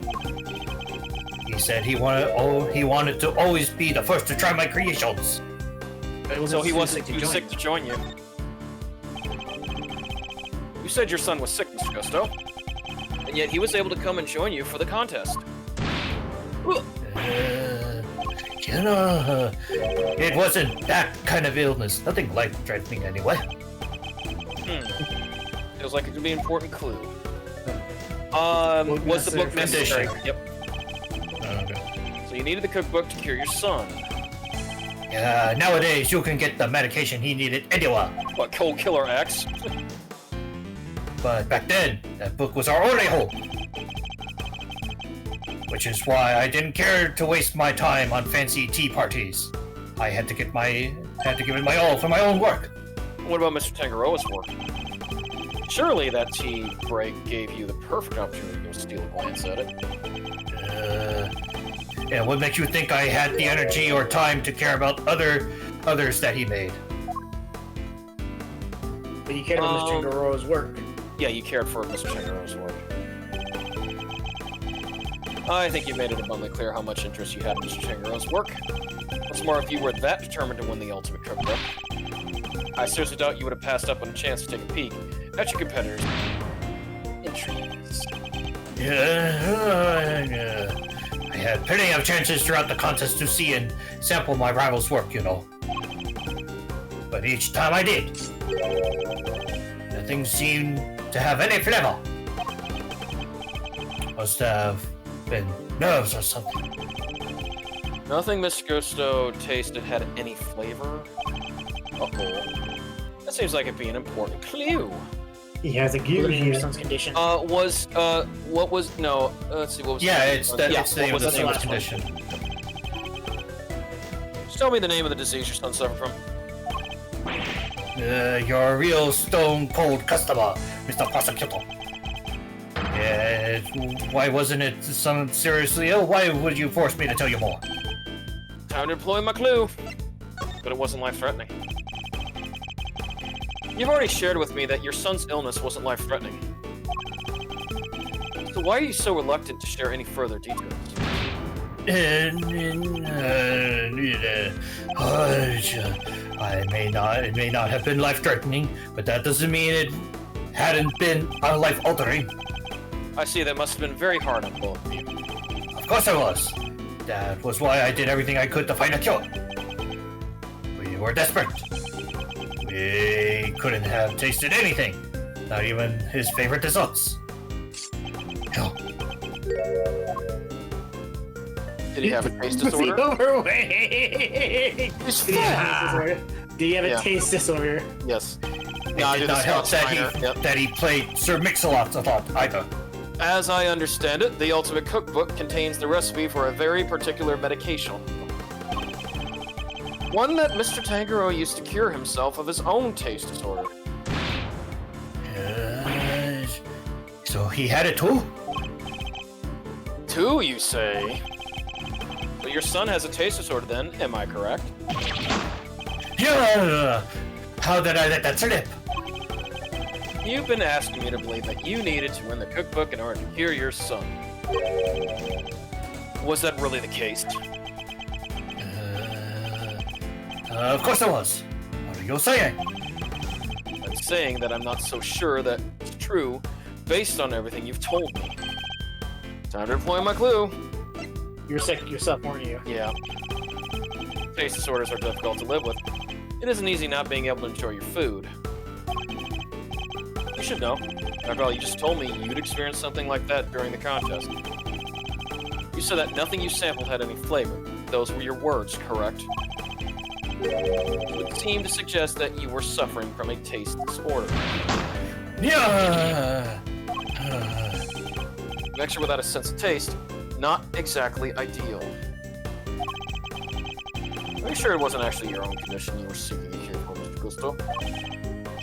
Again, I have enough of your speculations. I managed just fine in that contest. I made my own entries. No problems.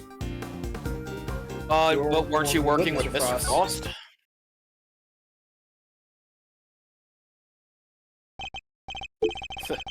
Sorry, but I'm afraid you're contradicting your own testimony. You already admitted that you and Mr. Frost had worked together during the contest. Too late to claim that you did it all on your own now.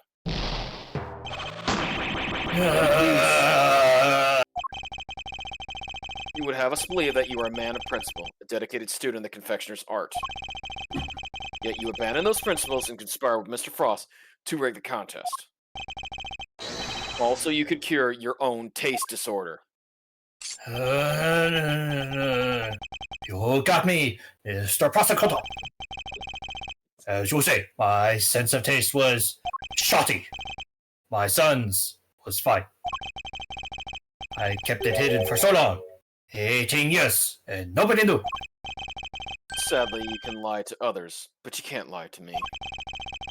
Both Mr. Gusto and Mr. Frost entered the contest hoping to obtain the ultimate cookbook. For the medicine that would cure Mr. Gusto's disorder, and the money it would bring in for Mr. Frost. Thus, an uneasy alliance was forged, a deadly alliance. And that, I believe, is Spelled checkmate. Armageddon. Good deal. Oh, Desert. Hey, Checkmate. Hey. Hey. Were you able to rest up pretty well? yeah. Okay. Yeah, Dash is getting ready tomorrow. I'll admit it. You're good. I never told anybody any of this But you figured it out all anyway. It's true. 10 years ago, I developed Angustia. What's a goosia? I guess we are good. It's a taste disorder that makes it so you can't taste anything at all. A confectioner's worst nightmare, but great at parties. Mr. Fender, is this what Mr. Tangrowth had as well? No, the big man what they call dissociated taste disorder.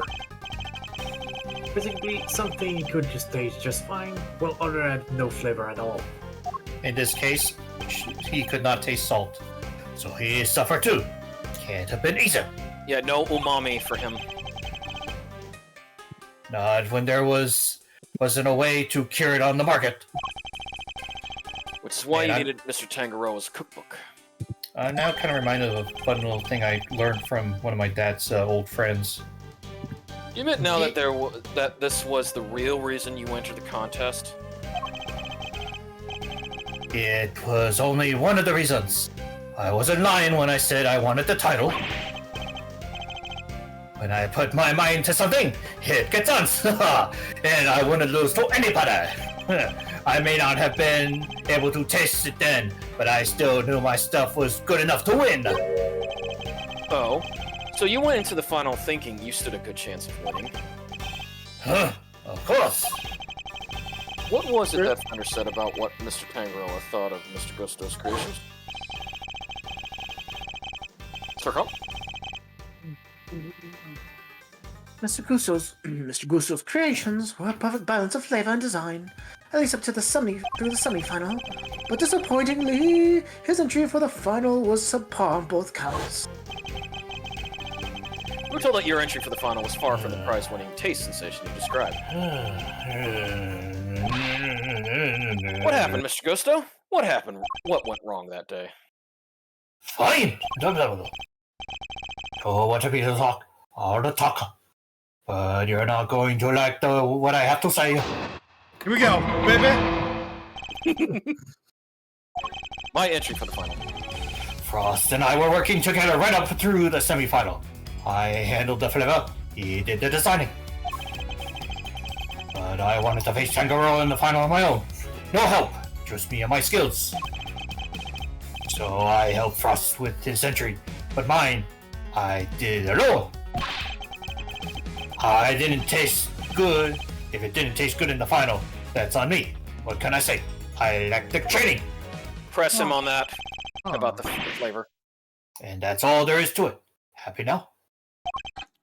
There don't seem to be any obvious contradictions in his testimony. Yes, there is. Last statement. Yeah. Yep, not that I thought it'd be easy to get anything real out of him. He managed to not let slip what really happened for 18 years after all. Why don't you try pushing him a bit, Miles Arena? See if you can't shake something loose. My marbles! I'd have to, Fender.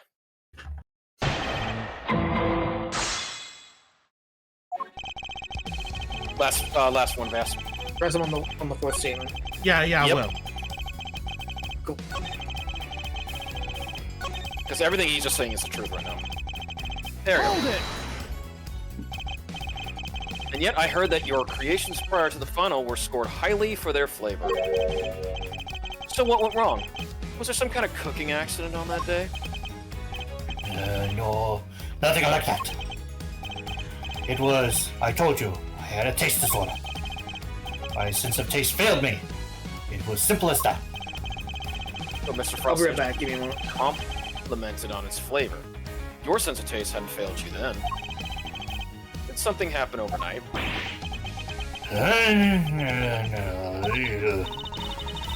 DP? Oh, The feeling for cake. Oh. I don't think he's gonna spill any more beans, Mr. Edgeworth. No beautiful bean footage from him. Then perhaps I should ask him more about that. The semifinal. Ask him about the semifinal. Did something change between the semifinal and the final, Mr. Gusto? Because that's all that's been happening, even with Von Karma. Not really. The only difference between the semifinal and the final was that Frost didn't show up to that day. So you really completed your final entry without Mr. Frost's help? No cheating? I may not have had his design starting on, but I knew I was still solid when it came to the flavor. So the visuals were the only thing that changed between the semifinals and the final. You're sure, Gutsy? Old pal, gonna have to call you out on that one. I'm afraid. It wasn't just its look that got the big thumb down. Come judging time, it got thrashed on flavors too. 2 thumbs down. Okay, Bert Anymert. Doesn't sound much like a winner to me. Or a wiener, for that matter. Despite his confidence, Mr. Gusto failed on flavor too. Kill bosses sounds good right about now. The lack of Mr. Frost's assistance shouldn't have affected that, so was there some other difference? The 18-year-old mystery. And the key to unraveling it is finally in my grasp. I just need to remember everything Bender told me about what he and my father discovered. Okay, so when he said, I wanted to, so I helped with Frost, the only difference between me and that the final was that Frost was helping. Well, we do have a thing about why it's so important to him. Remember the photo of the two? Yeah, should we present that? Yeah. Objection! It is. Yeah. No, he's lying through his teeth. I think it won't be a significant difference between the semifinal and the final, Mr. Gusto. Your son. It's him in the photograph, correct? You told me he was here with you up through the semifinal. He was. What of it? What indeed? He was here with you until the semifinal, until he suddenly wasn't for the final. And just as suddenly, your work went from being lauded for its flavor to being lambasted for it as well. It's fucking raw! I don't think that's a coincidence, do you?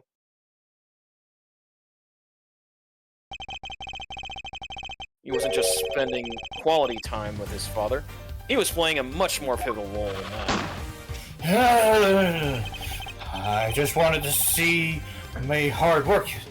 You just wanted to see me hard at work. I showed him I was trying my best for us. Who knows?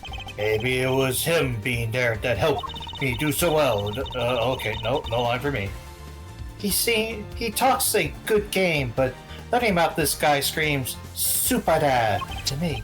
For a moment, I thought I was going to say like the movie Superbad. All right, McLovin, why'd you do it? Indeed, thankfully, we would have only have to give such an idea credence if his story were true. Apologies for a sudden accent shift. That's fine. After all, how much could the encouragement of one small boy affect the taste of a grown man's work? Mr. Gusto prided himself on the flavor of his creations, but then he lost his sense of taste. He must have had a tough time maintaining his high standards after such a devastating loss, unless... I'm sure your son was here to cheer you on, but that wasn't all he was here to do, was it? You're a very suspicious man, Mr. Prosecutor.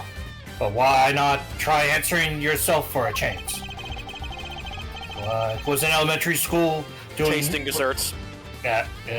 Taste your creations. Support his father. No, to taste your creations, yes. Remember, he had no flavor, and he had no taste. Your son knew the taste of your work pretty well, I imagine, Mr. Gusto. He was my biggest fan. Of course he knew it. In which case, he would have been a good judge of whether something tasted on brand, so to speak, no? Well, what are you implying? You've already told us that you were suffering from a taste disorder. But your son wasn't. I'll admit it. Oh, good. I never told anybody any of this, but you figured it out anyway. It's true. 18 years ago, I developed Agustia. Nature's cruel joke. No one knew about your condition. Indeed, I doubt Mr. Frost would have wanted to continue collaborating with you had he found out. After all, it was your job to make sure his creations tasted good. Yeah. Therefore, your son wasn't just here to support you. He was helping you by taste testing your work. Dang, now it all makes sense. Frost stuff tasted good because it really was finished the day before when the kid was still there. You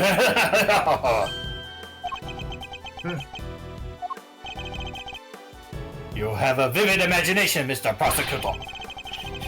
But did you seriously think I trust a kid to tell me how to adjust my taste of my masterpiece? Yeah. I have some pride, you know, even back then. Do you now? My designs may not have been much to write home about back then. But I always knew my work tasted better than anybody else's. You think I risk everything by putting my reputation in the hands of a child? The shoe fits. This is just more speculation. That's us all. Yarr! In that case, I ask to speak with your son this instant. Let's see how much of your story he can corroborate. Sadly for you, my son is no longer my concern. Yeah, I wonder why. What? As soon as I got my sense of taste back, I went straight to Zhangfa and started my training. I cut off all ties with the kid for good. Ooh. What?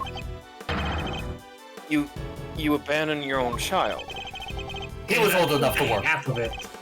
No one knows where he is, even now. Note that for later. The cops have looked all over for him, with no dice. So, you still think you can prove your asinine theory? I'd like to see you try. You think I care about anything besides confectionery? Think again. I got my sense of taste back. What did I need have for a son? Balance in the courtroom.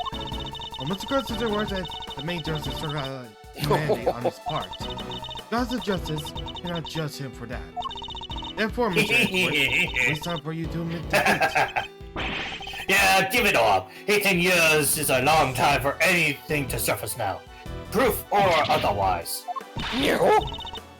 Mr. Edgeworth, we have to do something. If we don't, the truth might be lost forever. Like in Dead Rising. Where are you, Detective Gumshoe? I can't imagine whose blood it could possibly be, but I'll get it tested right away, sir. Please do, Detective. Fuck is he? I returned. That's the last piece of the puzzle. I'm sure of it. Welcome Knows back. what it is. Hello, Circle.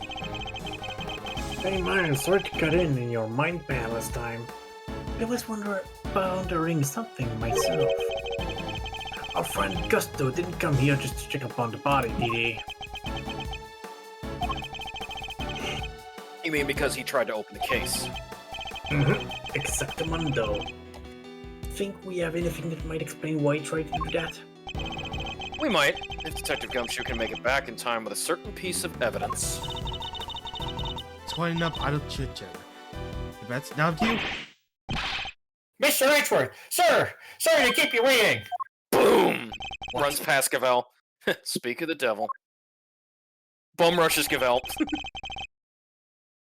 I take it you have the test results, Detective. You bet your britches! The lab just got back to me. Pushes Larry out of the way. Detective, please! The court is in session. Am I right to assume that you're bringing out the evidence Mr. Edgeworth was just speaking of? What? No fair! Why didn't anybody tell me about any of this? Well... It is indeed the evidence in question, Your Honor. It needed testing, so I asked him to carry it out. Doctor, why is everybody else looking out? I'm supposed to be the one in charge here. Mr. Wiener. I'm sorry I didn't involve you, but this is important. Can we at least hear what the detective has to say? The grown-ups are talking now, Wiener. Well, alright.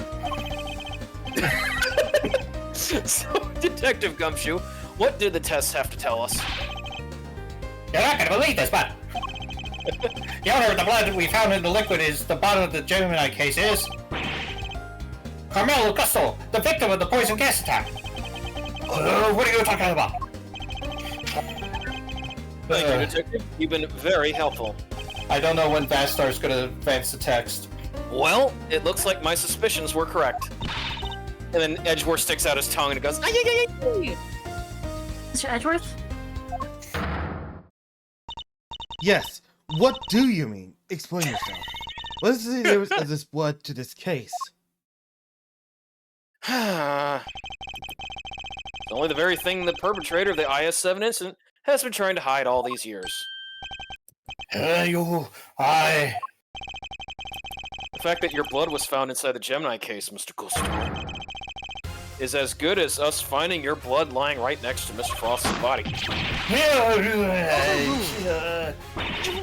Why would there be a trace of their blood there? Of all places, Mr. Gusto. If you won't answer her honor, Mr. Gusto, then I will.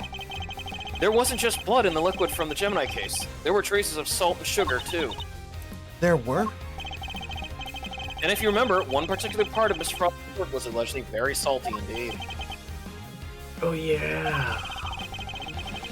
You're talking about what Delicia told us back then, right? What was it again? Sterkio. Did they ever? I've never tried ice so scrumptious in all my life. Really? Man, I wish I could have had a bite. Scrumptious expected, except for the salty bits, of course. That was unbearable. A salty bit? Huh. It's in the other photo you got there. This bit, the arm beefing. Gemini's liar. Yes, the liar, and only the liar, tested as if it had been flavored with salt. There were no traces of salt anywhere else in Mr. Frost's entry. Very interesting. Never did you tell us, Mr. Edgeworth. Where did the salt on the wire came from? The lamp. The lamp. Lump! Take that! Did the lamp for the IS-7 incident? Indeed, and I believe that the salt that gave the liar its flavor came from just such a lamp. Mr. Von Karma had established that both salt lamps were in Mr. Tangaroa's room at the time of the crime. One of them was used to kill Mr. Frost. And it was stained with his blood. No corresponding pool of blood was found in Mr. Tangaroa's room. Right, because the culprit chucked a piece of chocolate with that on it into the little stream. Furthermore, aside from the liar, no traces of salt were found anywhere else in Mr. Frost's room either. Hey, come to think of it, the lamp we found in Delicia's room were both broken. The lamps appear to be broken. Bulbs are smashed. Both of them. Maybe they fell and broke on the floor? We never did figure out on how the one that was used to kill Frost got busted, but are we thinking maybe that's Gusto blood on it at some point? Anyone whose blood was found on one of the lamps would have been a person of interest, I believe. So the killer needed to hide the blood somehow, and in a way that wouldn't arouse suspicion. You are seriously suggesting that the liar was used to do that? I am. I suspect that the bloody salt was somehow applied to the liar so that it could be hidden inside the case. Because unlike the fountain water, the sculpture would have needed more time and care to test properly. And so he waited, and waited for his chance to dispose of the liar undetected. Then the reason he's here today is... 18-year-old Mr. Frost's body and the evidence pointing to the killer were taken away together. This, of course, was not part of the perpetrator's plan, and thus a new dilemma arose. The possibility that the body, the incriminating evidence, or both would resurface one day. So back he comes 18 years later, sneaking in bright and early to try and cover his track. Well, Mr. Gusto, are you finally ready to admit it? That you are the one responsible for the IS-7 incident? Mr. Gusto, it's all because of you that Sebson...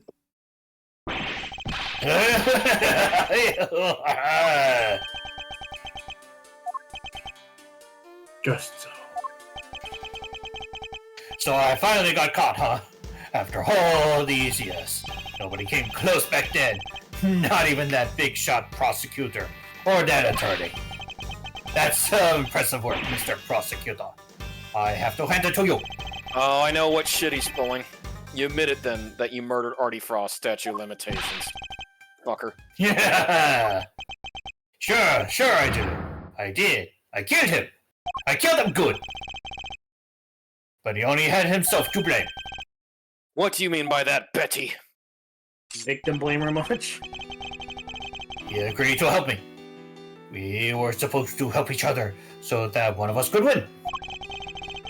And whoever won was supposed to let the other use the cookbook. But on the day of the final, the rat finally showed his true colors. Seriously, Frost, we had the deal! Sorry, I'm not helping you in the final. Our little agreement is over, Gusto. But I helped you! I spent all day yesterday making the ice for your pieces. Did you? You can prove that, I suppose. Damn. Well, did you? Oh, wait. Were you planning to betray me right from the start, weren't you? Oh. Yeah, Frost was not a good person.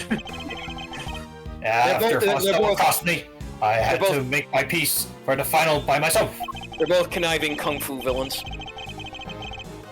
I like to say my son wasn't there, so I didn't have any help with the flavor either. So much for the pride you claim to have in your ability to make delicious desserts. Yeah. Go ahead and judge. You have no idea what it's like for someone like me to lose my sense of taste. I gave up everything to become the best. Everything. I take pride in that. Something someone like you could never understand. You're right, I don't understand. Do you take pride in the fact that you resorted to murder? Or that you abandoned your son?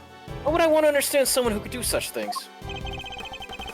A man can't afford to rely on other people. I learned that the hard way 18 years ago. My son never showed up on that day of the final. And in hindsight, I wouldn't be surprised if Frost was the reason why. Why would you think that? What exactly happened to your son? Seriously, what happened to your son? How am I supposed to know? I told you, he's none of my concern anymore. And according to you guys, nobody knows where he is now either. You don't care? You're horrible. I've been abandoned. I've been backstabbed. What is left there for me but my pride in my confectionaries? And with his disappearance, so too went your chances of winning, correct, Betty? Yeah, I had to find another way getting my hands on that cookbook. That's when inspiration struck. I had finished watching the, Nah, I can't go with that bit. I decided to skip afternoon tea and snuck into Tangarora's room. It should have been so easy. All I had to do was photograph the formulas. I needed to get out of here. But then Frost showed up. Cheater! I thought I might find you here. Stealing recipes from the famous cookbook, Toot. Frost! What's this? A cure for taste disorder? Oh no, that's just too tragic. A confectioner who can't taste anything. What will people say? Blackmail. If you tell anybody, I'll...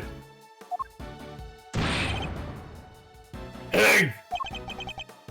You what? You can't even hit me, you miserable worm. What an asshole! Why, you... Oh, don't mess, like I said, you don't trigger Betty, not saying he can't hit anybody. Frost shoved me hard when I went to punch him. Knocked me clean off my feet. Oh, I crashed into one of the lamps. Must have been when my blood got on it. So Mr. Frost wasn't the first to get hurt? When it was all over, I realized I had to get rid of that blood somehow, so I scraped off all the blooded tubes. damn. I dissolved those salt shavings in some flavored ice mixture and brushed it all over the heart. And that's how you manipulate speaking the murder vanish. Frost was going to blackmail me. He would have made me give him money to keep quiet about my condition. Yep. So you decided you had to kill him. I guess I did. Why would I let him live? Would you want somebody who knew how to disarm your flying guillotines to live? No! Besides, he's the one who drew first blood. Makes for a solid case of self-defense, don't you think? That was the impetus behind it all. Anyway, I initially took the lamp to Frost's room. Went straight there once I figured out how I was going to hide the bloody part. Inspired by all the ice sculpting tool lying about the place, I guess. You're not as dumb as you pretended to be. Yeah, cut 'em both. I figured I could use them to chip it off and grind it up. Once that was done, painting the stuff all over the harp was easy. But why Samson? Why did you have to frame him? Yeah. I never meant for the cops to pin it on him. That was your fault. You and the rest of them. Why did you think I went to the trouble of placing the lamps and clock back in Scones' room?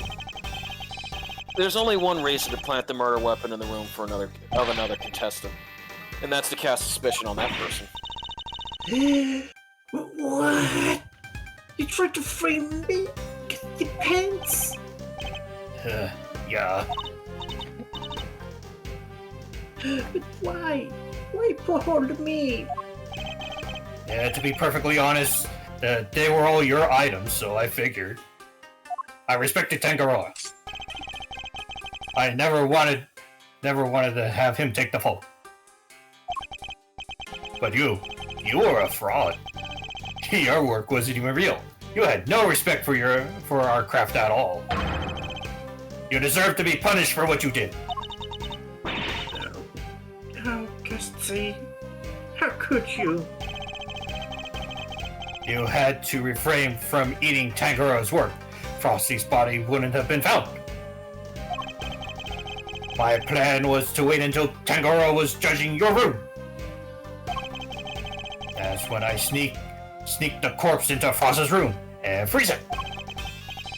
But thanks to you, found it before I had a chance to retrieve it. I don't understand. Why would you need to freeze his body at all? Why, indeed. Mr. Answorth, surely you must know. Why did Mr. Gusto need to freeze the boss's body? Obscure the time of death. It's It's in a Obscure the book. time of death. Reading Rainbow. Mr. Gusto needed to freeze Mr. Frost's body in order to obscure the time of death. If they determined that the murder occurred during afternoon tea, he would have been an obvious suspect. Bingo! Freezing Frost's body wasn't simple. Preparing everything took time. So I decided to put his body in the chest in Tangaroa's room while I got everything ready in Frost's. At the time, it seemed like the perfect hiding place. Never counted on that gluttonous pharmaceutical showing up and making a whole ship collapse. I still don't get it though. Why disguise the body as an ice sculpture at all? The sooner it was found, the smaller the effect of freezing it would have had on masking the time of death. Therefore, he needed to disguise it, at least until it fully frozen.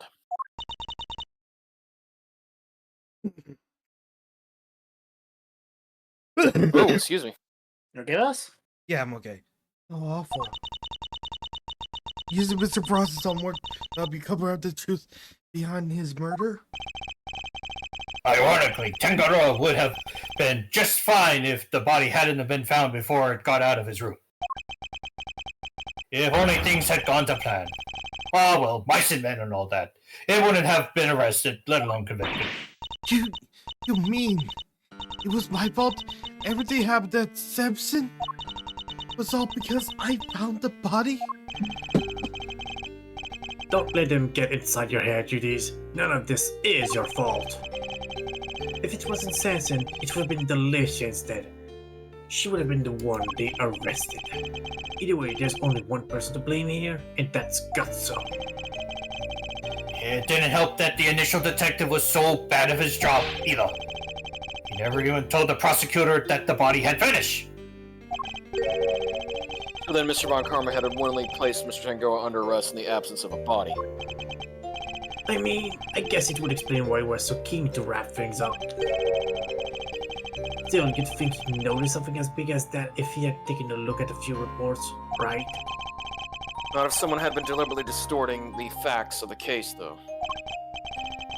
Either way, it seems that Mr. Von Karma didn't know about the body until after the arrest had been made. But admitting that would have spoiled his perfect record.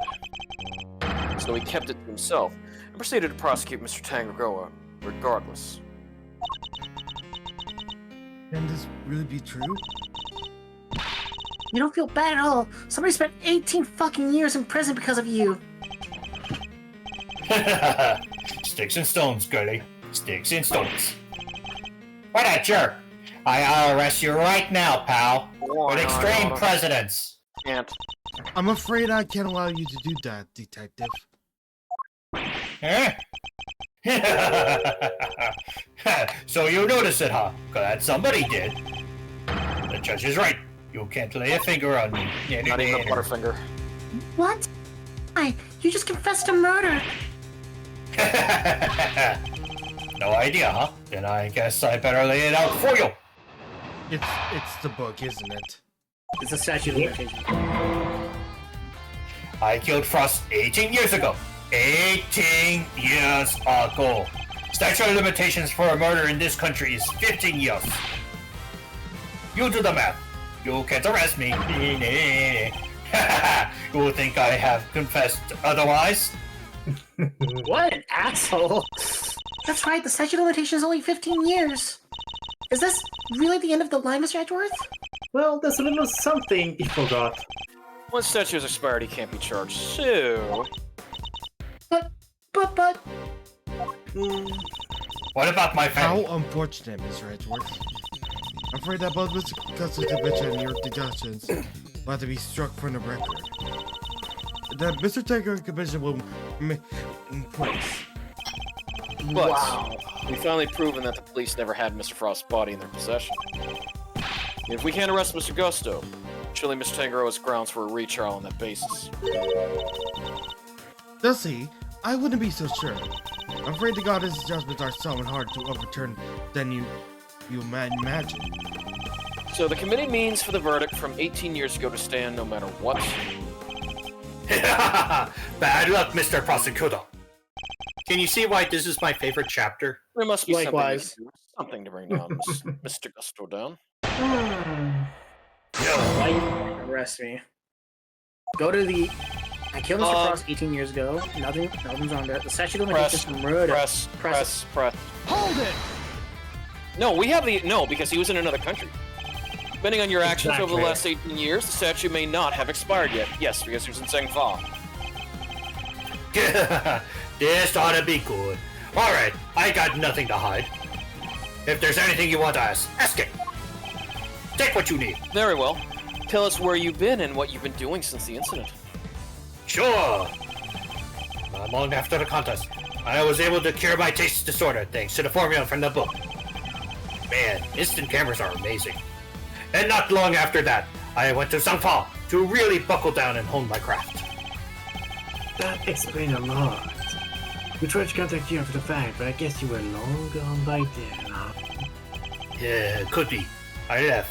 Let's see. Around a year after the murder. It was before Tanguro's last day in court. Going to Zhengfa was the best thing I ever did for flavor design. I'm the full package now. And all on the backs of those whose lives you destroyed. Yeah. What's an omelet without a few eggs? Nothing, Mr. Prosecutor. Nothing. Mr. Khan. You're fucking evil. Oh, gee, it took you this long to find out. Sticks and stones, girlie. You can arrest me. That's all that matters. Can't arrest me. I own a dealership. I need more work to them. Maybe I can push him further on the statements he just made. Is there anything I should follow up on? Zhengfa. Training in Zhengfa. Training in Zhengfa.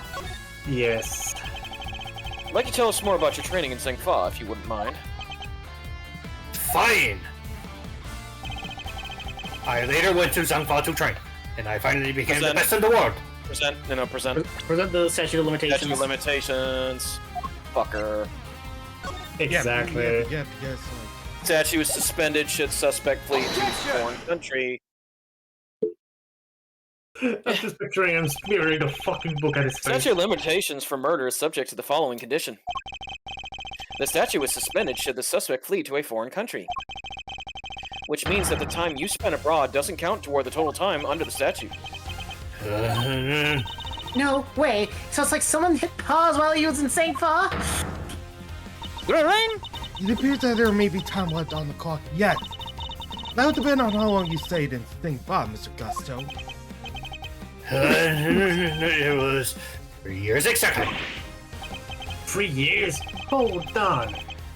Nobody said anything until I've done the math. The murder happened 18 years back. The statute is 15 years, and the 3 overseas? 10 plus 3 makes exactly 18 years, which means no way!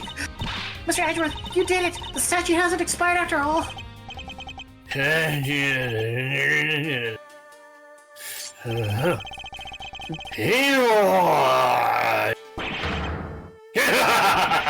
Bingo! 18 years exactly. Glad you worked it out for yourselves. Oh, fuck. He's been stringing us all along this whole time. Why is he laughing? We're good, aren't we? We can arrest him now! I hate to break it to you, little sis, but...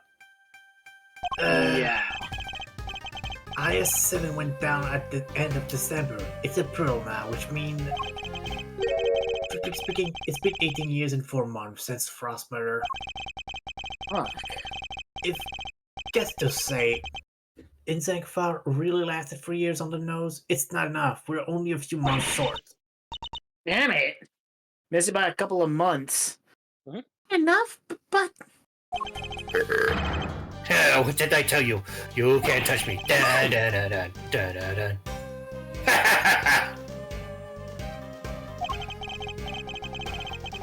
I had to admit it, that he'd read the board well when he made his confession. Starts playing Black Betty. Ram-ba-bam-ba-bam, oh Black Betty, ram-ba-bam-ba-bam.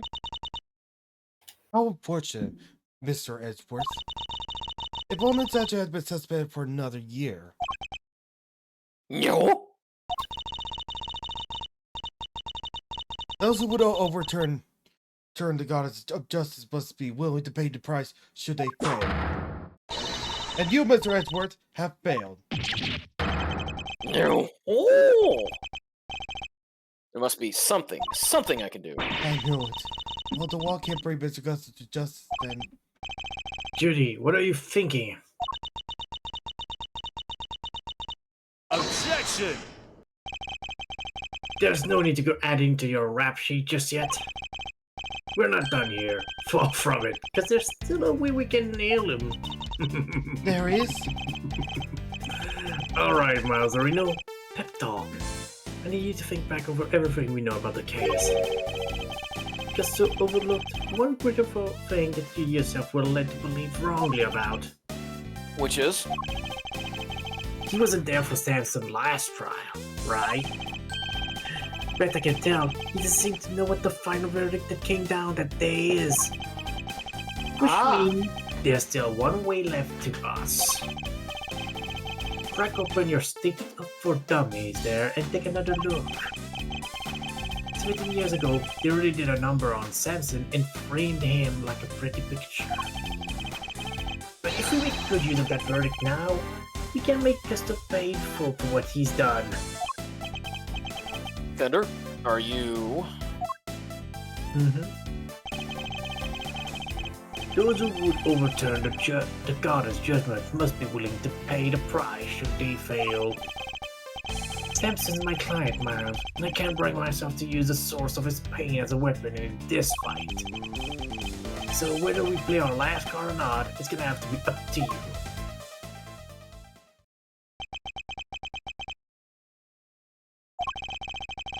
Bringing Mr. Gusto to justice can only happen if I use the outcome of that hard-fought trial. So, should I raise an objection and play the card or not raise an objection? Always.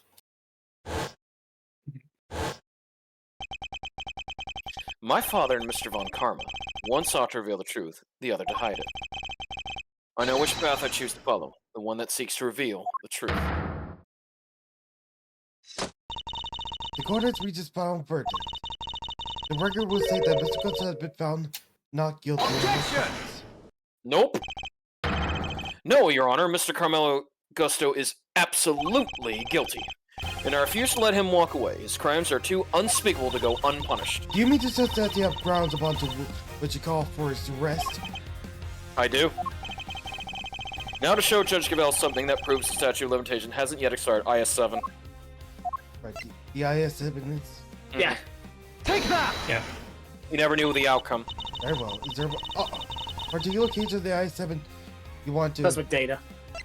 Right, data? Suspect data. I'd like to direct your attention to the page concerning the suspect. As you can see, Samson Tangeroa was convicted as an accomplice. And it took around 1 year from his indictment for that verdict to be reached. Yes, that does seem to be the case. The book you gave us details certain conditions pertaining to the statute of limitations for murder. One of them, as I mentioned, is that the statute is suspended if the suspect flees the country. And another states that the statute is suspended from the time of any accomplice's indictment to the end of their trial. What? Tangeroa was convicted as an accomplice? Yep, guess you were in Zangfa when the verdict came down. Sesson was convicted as an accomplice, not as the main perpetrator. Which is clearly news to you, and not good news either. Am I right? But how can that be? Tangeroa wasn't an accomplice to anyone. He was innocent, and you know it. Oh, we know it. That's what we've been trying to prove all along. And in a pleasing twist of fate, his wrongful conviction with a very that sets him free. You spent 3 years in Shengfa, and your accomplice Samson Tangeroa was on trial for 1 year. It means you can still be in charge. You can still be charged with Mr. Frost's murder up to 19 years after the fact. In other words, the statute of limitation hasn't expired at all.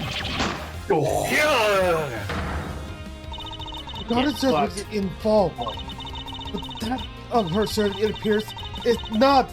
It seems the prosecutor in this case have earned unbelievably no choice but to instigate a full inquiry.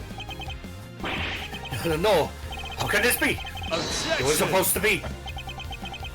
18 years. That's a long time to let somebody else suffer for your crime. It's time to pay the piper, Gutso, and not a moment too soon.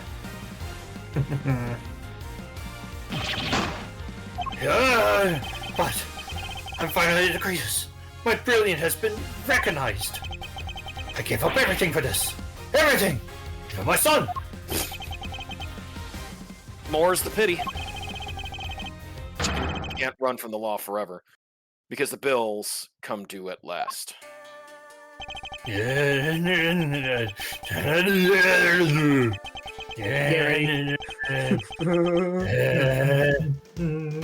it up, Betty.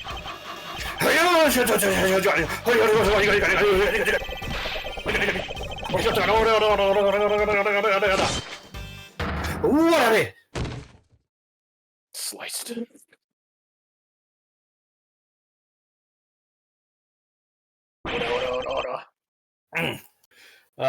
Hold on. Hold on.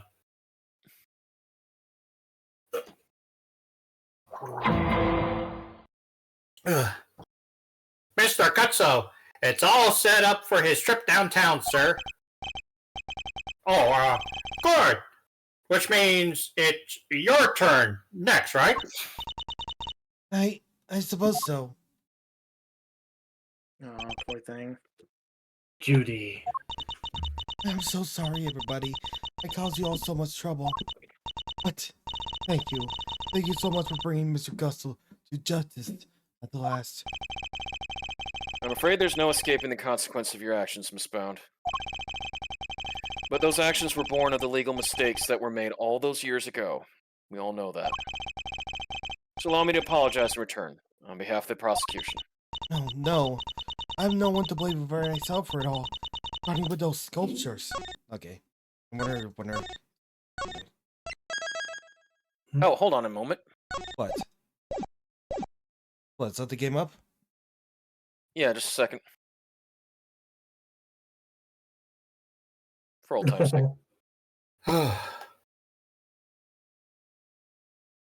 Thank you, Vesh. What? No, I redeemed it on Twitch. Oh. You forgot about it until now? No, I just redeemed one. Yeah. Okay. There. Okay, thank you. Oh, no. I have no one to blame for myself or at all. Starting with those sculptures. Hey, Judy. You think maybe you might want me to represent you? I got some nervous newbies now. And there's no way I'm letting you take the rap for everything. Oh. No. I beat honor. Thank you, Mr. Thunder. Oh. Come on, bring it here.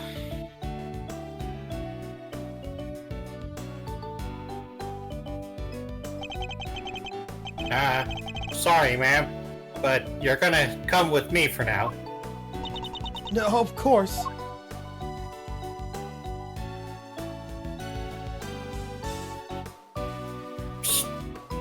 So how am I supposed to treat a lady? Gently. Judge Gavel, why did you lie to us? Why? What are you talking about? You imply that there was no case for a retrial, but as we've proven, that wasn't true. Surely anyone truly committed to seeing justice done would have called one as soon as the body was found. I am under no obligation to answer such questions. You clearly have no intention of doing so either. Surely, you are proving to be quite a threat to the Committee for Prosecutorial Excellence. As such, you give me little choice but to report back on your continued transgressions. No doubt you'll be called to appear before the committee in due course.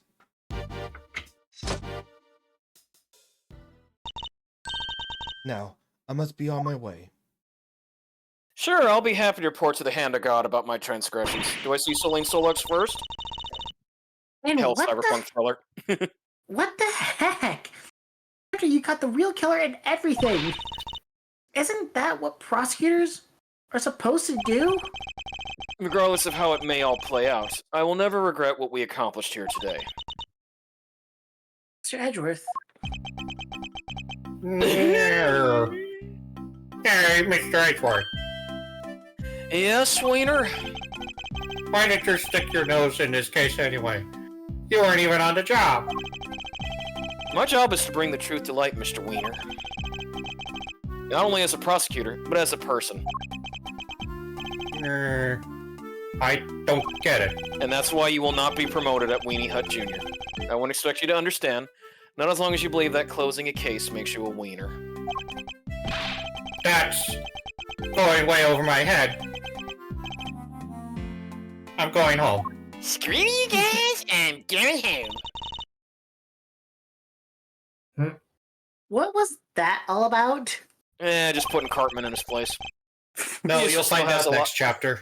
He still has a lot to learn, is all. He's stupid. You wait. Yeah. They don't call him the ultimate wiener for nothing in Danganronpa. Mousy Wildsy. Yes? I just wanted to say old Reggie Pegleg would have been proud of you today. Oh, look at me tearing up. That and thanks for helping poor Savvy Poo-Poo. Of course. Hey, Hedgie! Looks like you cleared everything up, huh? So, what happened exactly? I was kind of busy sketching. Wait, where did Judy and Verity go? Wow, you really weren't paying attention, were you? Loser. Though I am loath to admit it, Larry's sketches did come through for us on more than one occasion. Not that I'm about to tell him that. right at me, will you? Whatever I did, I'm sorry! You existed. Calm down, Larry. I wasn't glaring at you. It's hard to tell. Yeah, you totally were. You're just like your Bob. He was a terrible liar, too. He was. Listen, I'm gonna head out. Need to fill Samson in on what went down today. He's a free man. You wanna come with me? Yes, of course. Great, then I'm going to. See you, Larry. April 2nd, 16:56 p.m. Detention Center, visitors room. So, what's Mr. Tangaroa like? I can't wait to finally meet him. Oh, he's a real sweetheart. You'll love him. Even while locked up, he can't help but make all sort of cookies and cake for everyone. It's why 3 p.m. Kickstarter is a thing for prisoners and guards alike. Really? That sounds awesome. You think there'll be any left for us to try? We find a few slices of chocolate cake in the prison the other day. Could they have been some of Mr. Tangaroa's baked goods? Yes. Oh, wow. Still looks the same. No, trust me, he does not. Gummy, what are you doing here? I heard you were all coming to see Mr. Tangaroa, so I volunteered to escort him. Hello. Look at that age. Friends. Yep. I'm Samson Tangaroa. Prosecutor Miles Edgeworth, at your service. And I'm Mr. Edgeworth's trusty sidekick, Kay Faraday.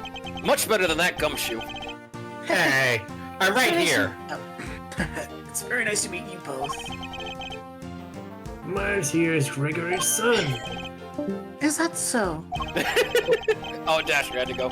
Oh, Yeah. I hope Dasher was okay. They're probably sleepy. Your Rest father well, was very Dasher. kind to me and fought so hard for my case. But in the end, I betrayed him. I made a false confession and... Don't worry, Mr. Tangaroa. Mr. Fender has explained everything to me. Sure did. And now we're here to tell you the truth about what happened 18 years ago. Nicely, you didn't do anything. The truth? Yep. Judy did all that for me. Crazy kids racked her brain for 18 years until she finally figured out how to set you free. What can I say? Turns out she really would do anything for you. Oh, Judy. I never did anything to deserve such a devotion. Come now, Mr. Tangaroa. I think we all know that's not true. The bond between the two of you has held strong for all these years, after all. You think so? I guess I better show him. The chocolates. Chocolate. Yeah. Would you like a box of chocolates? My mama always said. You never know what you're gonna get. Oh, thank you, Chocolate. Forrest! Take that! Those chocolates. Judy made them, didn't she? Them's my magic shoes. Yes, she did. They're super delicious and sweet. Miss Mound continued making them just as you taught her, even after that fateful day. So that there would always be some waiting for you when you finally came home. Judy. I bet they're beyond super sweet. Then, aren't they? Very much so, I'm afraid. I only wish we could hand them to you, you know. Don't worry, sir. I'll make sure he gets them later. Which would be a clear breach of prison policy. Not that I have the authority now to stop him anyway. But he's a free man. They're gonna get him out soon. Yeah, and plus, you know, plus Detective very Gumshoe will do the checking. Yeah. You know, Detective. Something about you reminds me of Detective Bad. Oh. Really, pal? Because I look up to him a lot. He's like my role model. A lot better than Don't Edgeworth. say. Seems fate likes to bring people of all sorts all together. So. I don't know about this Detective Gumshoe guy. You're get there, Samson. Oh, Just a little longer. piss off. Yeah. I should be able to get you out soon. I'm sorry it's taken so long. Nobody should have to wait 18 years to get justice. Sadly, this is all too real in real life. Yeah. Better late than never. Don't be silly, Eddie. I'm the one who should be saying sorry.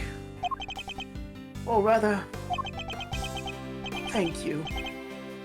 Truly. Samson. I guess it's my turn to wait for Judy to come home now. I better make sure there's something delicious on the table for her when she finally looks through that door. Don't let me down, Eddie. Leave it to me, big guy.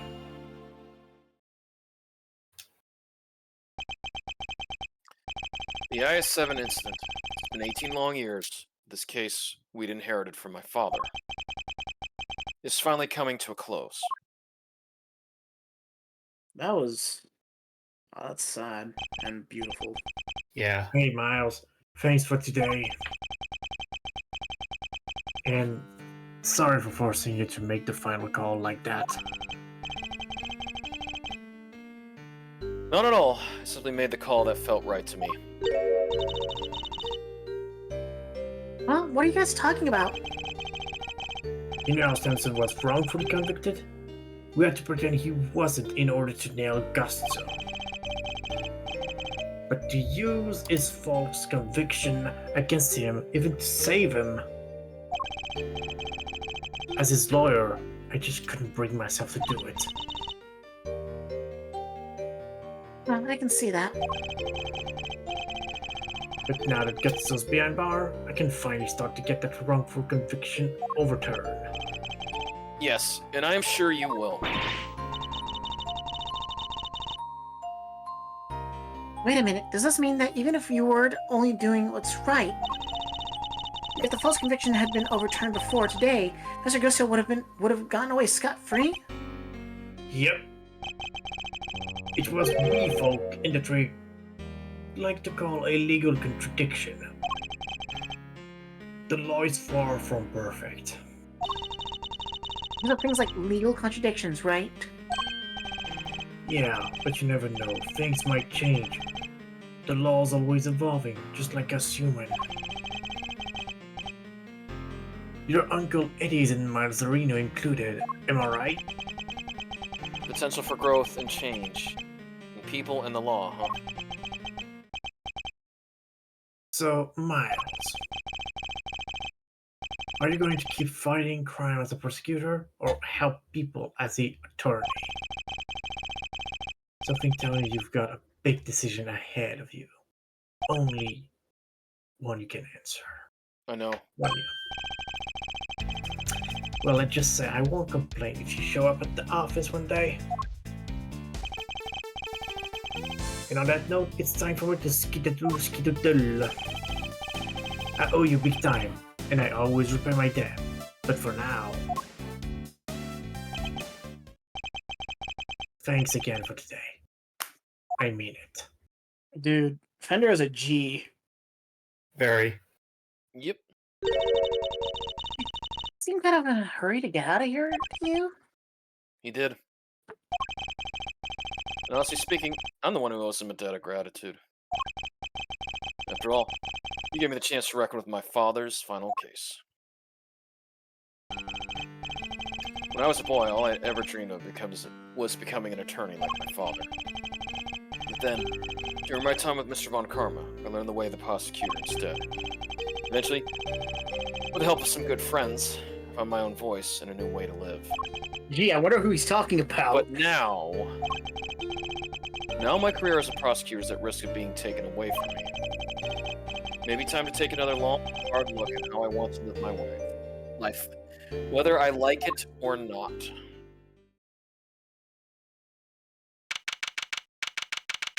April 2nd, Edgeworth and Co.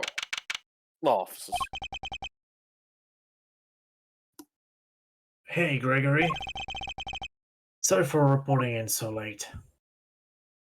One final cheer. It may have taken 18 years, but we're finally in a position to prove Samson's innocence. Yeah, that's why he was in a hurry. He just had to say his goodbyes. All thanks to your boys, Miles. I couldn't have done it without him. You should have seen him. The way you fought for the truth gave me chills. It was like I was watching you. Look, I know I'm not half the attorney you were, but those guiding principles you tried to instill in me, I like to think I'm embodying them now as I carry on your legacy. Here's hoping. Your boy will be joining me in that soon. Am I going to fight crime as a prosecutor? Or a vigilante? Or help people as an attorney? What is the right answer? What would Batman do? Which path should I choose? Scum. The end. Okay. Woohoo! Alright, that was a great case. Yeah. Alright, thank you, Mish. All right. So, we got some work to do, you and me. Very. I know. Okay, so yeah, that includes Yo, guys. like the last two cases. Of that- investigations two are the big boys around there. Yeah. With all the Don't be too surprised if it takes us literally What, 3 weeks to get through one case. Look, I'm not Or- worried or- about it, as I said. Or during, if it takes like I won't be surprised if it takes like 4 weeks. Yeah, because you got to understand, DP, that I'm okay with it because my clinical rotation, which starts next week, I'll always have Monday, Wednesdays, and Fridays off. But I do have to work Tuesdays Yeah. and Thursdays. But I'm And just I have to 12 letting hour weekend. letting anybody who views this VOD know just how meaty these cases are going to be. Oh yeah, Absolutely. but thank you. But not like as drawn out as like he's five in Oh, the thank first. God, no! That Oh, God, no. they're like they are all meat, little bone. Exactly. Yeah. Anyways, I'm gonna go ahead and hop off upstream, and I'll see you all later as I like quit the stream and Be like, safe. Yeah, be safe. Yep, and join us tomorrow for Diablo 2 Resurrected. Yep. Take care, everyone. And me playing Take it easy. whatever. Take it easy.